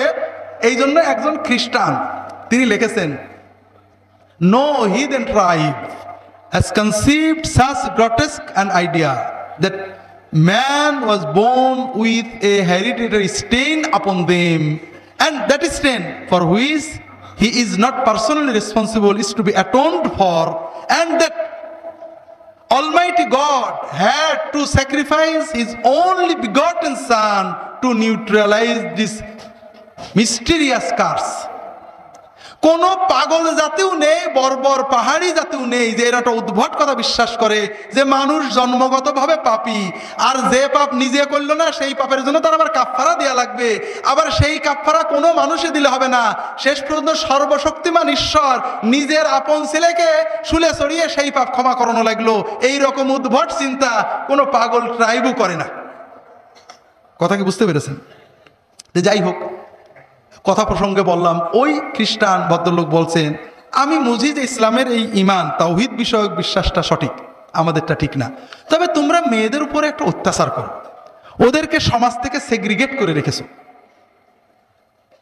সেটা আবার কি? এই যে কালো কালো বুরকা পরায় সব পৃথক থাকে, সমাজে মেশে না। বলে কেন, তুমি দেখো না সৌদি আরবের মার্কেটগুলো মেয়েতে ভরা, স্বামীদের হাত ধরে ধরে চলে যাচ্ছে তারা একসাথে গাড়ি। বলে তা হোক, আমরা তো আর দেখতে পাচ্ছি না। তাহলে দেখো, তোমাদের দেশে উন্মুক্ত, সব পাপ জায়েজ, আইনে বৈধ, তারপরও মেয়েদের উপর অত্যাচার, ধর্ষণ, অশ্লীলতা এগুলো কি অল্প না বেশি? বলে ব্যাপক। অধিকাংশ ক্ষেত্রে মেয়েরা অত্যাচারিতা হয়েও বলে না, তারপরেও শত শত কেস ফাইল হয়। তাহলে তোমরা সভ্য জাতি, 100% শিক্ষিত, উচ্চ শিক্ষিত, তারপরেও এই অত্যাচার কেন? কথা বলে না। দেখো, পুরুষের ভিতরে যে পাশবিকতা আছে, এটা থেকে নারীকে রক্ষা পেতে হলে কোনো সভ্যতার দোহাই দিয়ে হবে না, মানবতার দোহাই দিয়ে হবে না। ফিজিক্যালি বায়োলজিক্যালি নারী দুর্বল, কাজেই কুংফু কারাটে দিয়েও হবে না। কি লাগবে? তাকে নিজে একটা শালীন পোশাক পরতে হবে, যেন ওই বেহায়া পুরুষের ভিতরে একটা ধারণা হয় যে শি ইজ এ লেডি, এর কাছে আমার যাওয়া ঠিক নয়। একটা সম্ভ্রমবোধ তার ভিতরে জাগ্রত হয়। তা না হলে মেয়েরা অত্যাচারিত হবে, তুমি ঠেকাতে পারবে না। ইসলাম মেয়েদের সেগ্রিগেট করেনি, ইসলাম মেয়েদেরকে পর্দার মাধ্যমে প্রোটেক্ট করেছে। হাজরিন, প্রসঙ্গত বলি, আমাদের এক ছাত্র বিশ্ববিদ্যালয়ে প্রশ্ন করেছে, স্যার আজকাল খালি আমাদের সবাই বকাটে বলে, ইফটিজিং করি। আচ্ছা স্যার, শুধু আমাদেরই দোষ? ওই যে মেয়েটা কি ফিটফাট পোশাক পরেছে, ওর দেখেই তো আমার খুব অস্থির লাগছে, ওকে একটু অ্যাপ্রিসিয়েট করব, ও যে খুব ভালো দেখাচ্ছে এই কথাটা বলবো, গেলেই তো বলে ইফটিজার। স্যার আমার একার দোষ না, ওরও কিছু দোষ আছে? হাজরিন, আমরা যতই বলি না কেন, আমি আর বেশি লম্বা করব না, আমি শুধু যুবকদের জন্য একটা কথা, আপনাদের জন্য একটা কথা বলেই শেষ করব। প্রথম কথা হলো, এখানে যারা যুবকেরা আছো তোমাদের উদ্দেশ্যে বলবো যে পরিবেশ বিপজ্জনক, সারা বিশ্ব তোমাদের বিরুদ্ধে ষড়যন্ত্র করছে, যেন তোমরা ঈমান হারা হও, খাও দাও পার্টি হয়ে যাও, তোমাদের চেতনা না থাকে, যেন তোমরা তোমাদের দেশের অর্থনৈতিক আগ্রাসন মেনে নিতে পারো। তোমরা যদি কখনো ওদের দেশে যাও, ওদের মতো হয়ে যেতে পারো, তোমাদেরকে সহজেই ভুলিয়ে দেওয়া যায়, এই পর্যায়ে নেওয়ার জন্য ব্যাপক ষড়যন্ত্র। এটা শুধু তাদের লাভ নয়, তোমার মারাত্মক ক্ষতি। আমি মাঝে মাঝে একটা উদাহরণ দিই, অনেকেই শুনেছেন, আবারও এখানে দিচ্ছি। আপনারা দুধ যখন জাল দেওয়া হয়, দুধ জাল দেওয়া বলকুটা দেখেননি? আমি 1 কেজি দুধ কিনলাম, আধা হাঁড়ি হলো। আধা হাঁড়ি দুধ জ্বালাতে জ্বালাতে 1 হাঁড়ি হয়ে যায় না? আমি চিন্তা করলাম, যে আমি আলহামদুলিল্লাহ 1 কেজি দুধ খাবো কিনছিলাম, আল্লাহ আলহামদুলিল্লাহ হাঁড়ি ভরে 2 কেজি হয়ে গেছে, এখন যা পরে পড়তে থাক আমার 1 হাঁড়িতেই চলবে। ঠিক আছে তো? শেষে 1 হাঁড়ি তো থাকবে, আধা হাঁড়ি তো থাকবে থাকবে না। যুবকেরা শোনো, আল্লাহ তাআলা আমাদের যে দেহটা বানিয়েছেন, জন্ম থেকে 25 বছর পর্যন্ত গ্রোথ বলক, এই সময়ে কি পড়ে বোঝা যায় না। আর এই সময়ে যে ফুর্তি আনন্দ, এটা কোনো আনন্দ না, এটা অস্থিরতা। জীবন শুরু হবে 25-এর পরে। যদি 30 থেকে মৃত্যু পর্যন্ত জীবন পেতে চাও, মৃত্যু নয় জীবন, জীবন মৃত নয়, সত্যিকারের জীবন, যে জীবনে ফুর্তি থাকবে, কর্ম থাকবে, শান্তি থাকবে, এই রকম জীবন পেতে চাও, তাহলে আমার কথাটা একটু মন দিয়ে শোনো। আল্লাহ তাআলা যে নিয়মে বানিয়েছেন, প্রকৃতির সাথে যুদ্ধ করে আমরা জিততে পারবো না, আল্লাহর প্রকৃতিকে মেনে নিতে হবে। আল্লাহ তাআলা আমাদের সৃষ্টি করেছেন, প্রতিদিন 6-7 ঘন্টা তুমি ঘুমাবে, গভীর ঘুম, 1-2 ঘন্টা খেলবে, কঠিন পরিশ্রম, তোমার শরীর ঘেমে রক্ত টকবক করে বেরেনে যাবে। ফুটবল, হাডুডু, ব্যাডমিন্টন, ভলিবল, দৌড়, সাঁতার, এগুলো খেলতে হবে। এরপর 1-2 ঘন্টা আল্লাহর ইবাদত করতে হবে, আল্লাহর সালাত, সিয়াম, জিকির, যতটুকু পারা যায়, তাতে তোমার আত্মা সুস্থ হবে, তোমার মন পরিশুদ্ধ হবে, তোমার আত্মা, মন, দেহ সবকিছু প্রোডাক্টিভ হয়ে যাবে। এরপরে তুমি 4-5 ঘন্টা তোমার 25-এর পরের জন্য কর্ম বা শিক্ষা নেবে। এইভাবে যদি তুমি চলো, তাহলে তোমার জীবন গতিশীল হবে, তোমার জীবন ইনশাআল্লাহ মৃত্যু পর্যন্ত সচল থাকবে। কিন্তু তুমি এখন খেলাধুলো বন্ধ হয়ে গেছে, সারাদিন মোবাইল, ইলেকট্রনিক মিডিয়া, আর খাওয়া তো কি খাচ্ছি আমরা দেখছি। ইউরোপ আমেরিকার লোকেরা কিছু সুস্থ থাকে, ঠান্ডার কারণে ওরা দৌড়াতে হয়, পরিশ্রম করে, আমরা গরমের কারণে ওইটাও করি না। সারাদিন মোবাইল দেখছি, শুনছি, কানে ইয়ারফোন লাগিয়ে শুনছি, আমাদের কান চোখগুলো নষ্ট হচ্ছে। রাতে জেগে জেগে মোবাইল করছি, কথা বলছি, আমাদের ব্রেনটা ক্রেজি হয়ে যাচ্ছে, আমরা বুঝতে পারছি না, তবে আমাদের লেখাপড়া নষ্ট হচ্ছে। কিন্তু সবচেয়ে বড় ক্ষতি হলো অশ্লীলতা, ছবিতে অশ্লীলতা, গানে অশ্লীলতা, সিনেমায় অশ্লীলতা। এই যে কিছুদিন আগে কিং খান গান গেয়ে গেলেন, অশ্লীলতা ছিল না? কিছু মানুষ কোটি কোটি টাকা কামাই করেছেন, করছেন এই সব অনুষ্ঠান, কিন্তু আমাদের যুবকদের কি হচ্ছে, অস্বীকার করার উপায় নেই, তাদের ভিতরে অস্থিরতা জন্ম নেয়, তাদের মনে হয় আমি আরো দেখি, টিভিতে বন্ধ হয়ে গেল, দেখি পাশের বাড়ির মেয়ের সাথে দেখা যায় কিনা, এইটা করে ওর অস্থিরতা, ওর পড়তে মন চায় না, ওর মোবাইল করতে মন চায়, ওর মনে হয় গল্প করি, এরপরে ও পাপের পথে চলে যায়, এরপরে হিরোইন ধরে, এরপরে ইয়াবা ধরে, এরপরে লেখাপড়া নষ্ট হয়ে যায়, ওর 25 হতে হতে ওর জীবনটা ক্ষতিগ্রস্ত হয়ে যায়, এর পরের জীবন মৃত হয়ে যায়, বাঁচতেও পারে না, মরতেও পারে না, ও হিরোইন গ্রহণ করে, মাদক গ্রহণ করে, এইভাবে সমাজটা আস্তে আস্তে ধ্বংস হয়ে যাচ্ছে। ঠিক না ভাই? হাজিরিন, আমরা কি অবস্থায় আছি। সেদিন বাসে চড়ে ঝিনাইদহ থেকে যাচ্ছি, এই ঢাকা থেকে ঝিনাইদহ যাচ্ছি, চুয়াডাঙ্গার বাস। আমার সামনের সিটে বসে আছেন চুয়াডাঙ্গার 2 জন বা মেহেরপুরের হবেন, গল্প করছেন। আমি তো সিলেটি নিনে, তারা গল্প করছেন যে কি বলবো ভাই, এখন এই যে যত ছাত্র নেতা, এর দলমত নির্বিশেষে যত ছাত্র নেতা আছে, যুব নেতা, এদের অধিকাংশ হিরোইন খায়, মাদক খায়, অনেকে মাদক ব্যবসা করে। কথা বুঝেছেন তো? এটা কি উনি ভুল? উনি কিন্তু রাজনৈতিক নেতা, পরে বুঝলাম, যে কোনো দলের। তিনি বলছেন যে এরাই তো কিছুদিন পরে জাতীয় নেতা হবে। কথা বুঝেছেন তো?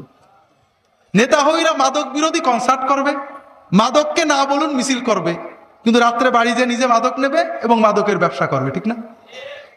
তাহলে আমরা কোথায় চলেছি? হাজরিন, তোমরা শোনো বাবারা, যে যেখানে যাই যাক, তোমাদেরকে 2টো কথা বলি। প্রথম কথা হলো যে নামাজটা কখনো ছাড়বে না। নামাজকে যদি ধরে রাখতে পারো, ইনশাআল্লাহ নামাজ তোমাদেরকে ধরে রাখবে। সিনেমা হলে থাকো, গান শুনছিলে, টিভি দেখছিলে, ওয়াক্ত মতো নামাজটা পড়বে, পারলে জামাতে পড়বে। যে অবস্থায় থাকো, যদি জামাত ধরতে পারোনি কোনো কারণে, নামাজ জানো না, শুধু আল্লাহু আকবার দিয়ে নামাজ পড়বে। দাঁড়িয়ে আল্লাহু আকবার, নামাজ শিখতে থাকবে যতদিন শিখা পূর্ণ না হয়। দাঁড়িয়ে আল্লাহু আকবার, রুকুতে যে আল্লাহু আকবার, সেজদায় যে আল্লাহু আকবার, 10-20 বার আল্লাহু আকবার দিয়ে সালাত আদায় করবে। এতেই সালাত আদায় হয়ে যাবে, তুমি পূর্ণ সওয়াব পেয়ে যাবে। হাজরিন, আর মাদক অশ্লীলতা, এই দুটো পাপকে বিষের মতো পরিত্যাগ করবে, আলেম ওলামাদের সহবতে থাকার চেষ্টা করবে, জীবনটাকে একটু গুছিয়ে রাখার চেষ্টা করবে। আমার একটা ছোট্ট বই আছে সহি মাসনুন ওজিফা, এটা তো ওজিফা না, মূলত জীবনের বাগানটাকে সাজিয়ে নেওয়ার একটা ছোট্ট প্রক্রিয়া রাসূল সাল্লাল্লাহু আলাইহি ওয়াসাল্লামের সুন্নতের আলোকে। পারলে এটা কি করবে, তোমাদের এই যে অস্থিরতা দূর করবে। নামাজগুলো পড়বে, নামাজের পরে 2-5 মিনিট এই আল্লাহ রাসূল সাল্লাল্লাহু আলাইহি ওয়াসাল্লাম শেখানো জিকিরগুলো করবে, ইনশাআল্লাহ তোমার হৃদয়টা প্রশান্ত হবে, পাপ থেকে ফিরে থাকার শক্তি অর্জন করতে পারবে। হাজেরিন, আর আপনাদের বলি, আমাদের ছেলে মেয়েদের ঈমান বাঁচানোর দায়িত্ব আমাদের সরকারের, ঠিক না ভাই? কাদের? হ্যাঁ, অনেকেই বলে সরকার, বুঝে ফেলেছেন, অনেকে আমার প্রশ্ন বুঝে ফেলেছেন। আমাদেরকে একটু সচেতন হতে হবে। আল্লাহ রাসূল সাল্লাল্লাহু আলাইহি ওয়াসাল্লাম আমাদেরকে দুটো বিষয় বলেছেন, মুরু আওলাদাকুম বিস-সালাতি ওয়া হুম আবনাউ সাব'a ওয়াদরিবুহুম আলাইহা ওয়া হুম আবনাউ 'আশর ওয়া ফাররিকু বাইনাহুম ফিল মাদাজি'। তোমাদের ছেলে মেয়েদের বয়স যখন 7 বছর হবে নামাজ পড়তে বলবে, 10 বছর হলে নামাজ না পড়ে মেরে নামাজ পড়াবে, আর তাদের বিছানা আলাদা করবে, অর্থাৎ তাদেরকে পর্দা শিখাবে, তাদের ভিতরে লজ্জা সম্ভ্রম তৈরি করবে। হাজারিন, ছেলে মেয়েদের নামাজ শেখান, নামাজ না পড়লে শাসন করবেন, মারবেন, মেরে নামাজ পড়াবেন, তাদেরকে নামাজমুখী করতে হবে, ছেড়ে দেবেন না। ওই বিকালের আড্ডাগুলো বন্ধ করেন, বেশি বেশি টাকা কামাই করার জন্য 3 প্রকারের চাকরি বন্ধ করেন, অত টাকার আপনার দরকার নেই। আপনার বড় সম্পদ সন্তান, তাদের পিছনে সময় দেন, তাদের সাথে একসাথে খাওয়া দাওয়া করেন, বসে গল্প করেন, তাদেরকে বলে দেন বাবা যেখানেই থাকবি আমার সাথে মাগরিবের নামাজ পড়বি, নামাজের পরে তাদেরকে পড়তে বসিয়ে দেন, তাদের সাথে গল্প করেন, খাওয়া দাওয়া করেন, তাদের সাথে বেড়াতে যান, বিনোদনে নিয়ে যান। আপনি আলাদা বিনোদন করেন না, সিনেমা দেখবি না, মা অমুক জায়গায় যাবি না, সার্কাসে যাবি না, আর আপনি বুড়ো হয়ে গেছেন, চায়ের দোকানে গল্প করছেন, কোথায় যাবে তা তো বললেন না, বলেছেন নাকি? ওই শাসনে কাজ হবে না। আপনি তাকে সাথে করে নিয়ে যাবেন কোথায় যেতে হবে। তাদের যদি নিয়মিত সাথে নিতে পারেন, ও কোনোদিনই অবাধ্য হবে না। আর যদি অবাধ্য হওয়ার পরে শাসন করতে চান, কোনোদিনই করতে পারবেন না। যে কথা বলছিলাম ভাইয়েরা, আর আপনার ছেলে মেয়েদেরকে পর্দা শেখাবেন। আল্লাহ তাআলা কোরআন কারিমে পর্দা ফরজ করেছেন, আল্লাহ রাসূল সাল্লাল্লাহু আলাইহি ওয়াসাল্লাম হাদিসে পর্দা ফরজ করেছেন। এটা মাওলানাদের বানানো কোনো জিনিস নয়, এটা কোনো মৌলবাদী উগ্রতার জিনিস নয়। আল্লাহ মেয়েদের উপর পর্দা ফরজ করেছেন। শুধুমাত্র আপন পিতা, আপন বাপ, চাচা, আপন মামা, আপন ভাই, ভাতিজা, মাহারাম যাদের সাথে বিবাহ হয় না, তাদের সামনে মেয়েরা মাথার চুল, ঘাড়, কান, গলা খুলতে পারে। বাকি সকল পুরুষের সামনে মাথার চুল থেকে পা পর্যন্ত ঢেকে রাখা আল্লাহ তাআলা কোরআন কারিমে ফরজ করেছেন। কবজি পর্যন্ত হাত এবং চোখ দুটো খোলা যাবে। কোন কোন ফকি মুখটা খোলার অনুমতি দিয়েছেন, শর্ত হলো কোনো মেকআপ থাকবে না, অলংকার থাকবে না। কোনো মুসলমান মেয়ে যদি বেপরদা হয়ে বাইরে যায়, প্রতি সেকেন্ডে একটা করে জিনা করার মতো কবিরা গুনাহ তার আমলনামা, তার পিতামাতার আমলনামায় লেখা হতে থাকে। যতক্ষণ মুসলমান মেয়ে কসমেটিক পরে সেজে গুজে বাইরে যায়, আল্লাহর ফেরেশতাদের লানত তার উপর পড়তে থাকে। হাজরিন, সবচেয়ে বড় কথা, বেপরদা হলে একটা বড় লাভ আছে, বলবো নাকি আপনাদের? সেটা হলো টিজড হওয়া। ইভ টিজিং শোনেন না? কোন পর্দানসীন মেয়েকে কোনো ছেলে টিজ করে নাকি? বাংলার যত বড় বখাটে হোক, তার হৃদয়ে যে ন্যূনতম ঈমানটা আছে, যে কোনো বোরকা পরা মহিলা দেখলে সম্ভ্রম করে সরে যাবে, যাবে না? ইংরেজিতে যেটা বলে শি ইজ এ লেডি, তাকে একটা ভদ্র মেয়ে মনে করবে। হাজরিন, যদি চান আপনার মেয়ে টিজড না হোক, তাহলে আপনার মেয়েকে সম্ভ্রম, ইন্টারনেটে দেখছিলাম একবার, ইন্ডিয়ান মেয়েরা লেখে যে কেউ আমাদের টিজড হওয়া থেকে বাঁচাতে পারবে না, আমাদের বাঁচতে হবে, আমাদের এমন পোশাক পরতে হবে যেন আমাদের আকৃতিটা না বোঝা যায়। ইন্ডিয়ান মেয়েদের আর্টিকেল পড়ছিলাম কোন একটা পত্রিকায়, ভুলে গেছি। হাজরিন, এখন যদি আমরা মেয়েদেরকে বেহায়া হতে উৎসাহ দিই, ওপেন হতে উৎসাহ দিই, আর বলি ইফটিজিং চলবে না, ইফটিজিংকে না বলুন, হবে নাকি? এই কয়েকদিন আগে পেপারে পাইলাম, ইফটিজিং বিরোধী র্যালি, কনসার্টে ইফটিজিং করিয়ে মারামারি করেছে। আত্মপ্রবঞ্চনা, প্রতারণা করছি। ইফটিজিংকে না বলুন, মাদককে না বলুন, স্বাক্ষর করুন, আর মেয়েদের বললাম বেহায়া হও, চলবে ভাই? হতে পারে না। আপনি প্রকৃতির বিরুদ্ধে যেতে পারবেন না। কাজে আপনাদের অনুরোধ করব, যদি চান আপনার মেয়েকে নিয়ে জান্নাতে যাবেন, আপনার মেয়ে টিজ না হোক, সম্ভ্রম নিয়ে বেঁচে থাক, আপনার মেয়ে জান্নাতে যাক আপনি চান, তাহলে মেয়েকে আল্লাহর রাস্তে এই কিশোর বয়স থেকে তাদেরকে পর্দা শেখান, যেন অন্তত তারা সম্ভ্রম নিয়ে চলতে পারে। আল্লাহ তাআলা আমাদের তৌফিক দান করুন, আমিন। হাজরিন, পর্দা মেনে চললে 3টে লাভ আছে। একটা লাভ হলো প্রতি সেকেন্ডে আল্লাহর পক্ষ থেকে একটা ফরজ ইবাদত পালনের সওয়াব পাওয়া যায়। দ্বিতীয় হলো আল্লাহর রহমত এবং ফেরেশতাদের দোয়া তার উপরে নাজিল হতে থাকে। এটা বলা আমার উদ্দেশ্য নয়। 3 নম্বরটা বলবো নাকি? এটা বলেই শেষ করবো, আপনারা বিরক্ত হচ্ছেন, প্রায় 2 ঘন্টা হয়ে গেছে। বেশ কিছুদিন আগে, কতদিন আগে মনে নেই, মনে আছে কয় মাস জানি না, আমাদের দেশের দ্য ডেইলি ইন্ডিপেন্ডেন্ট, ওই পত্রিকাটা আমি রাখি, সবসময় পড়তে পারি না, পত্রিকায় একটা আর্টিকেল পড়লাম। আর্টিকেলটার লেখিকা নাওমি উলফ, আমেরিকান মহিলা, বেস্ট সেলার, অনেক বইটার খুব পরিচিত।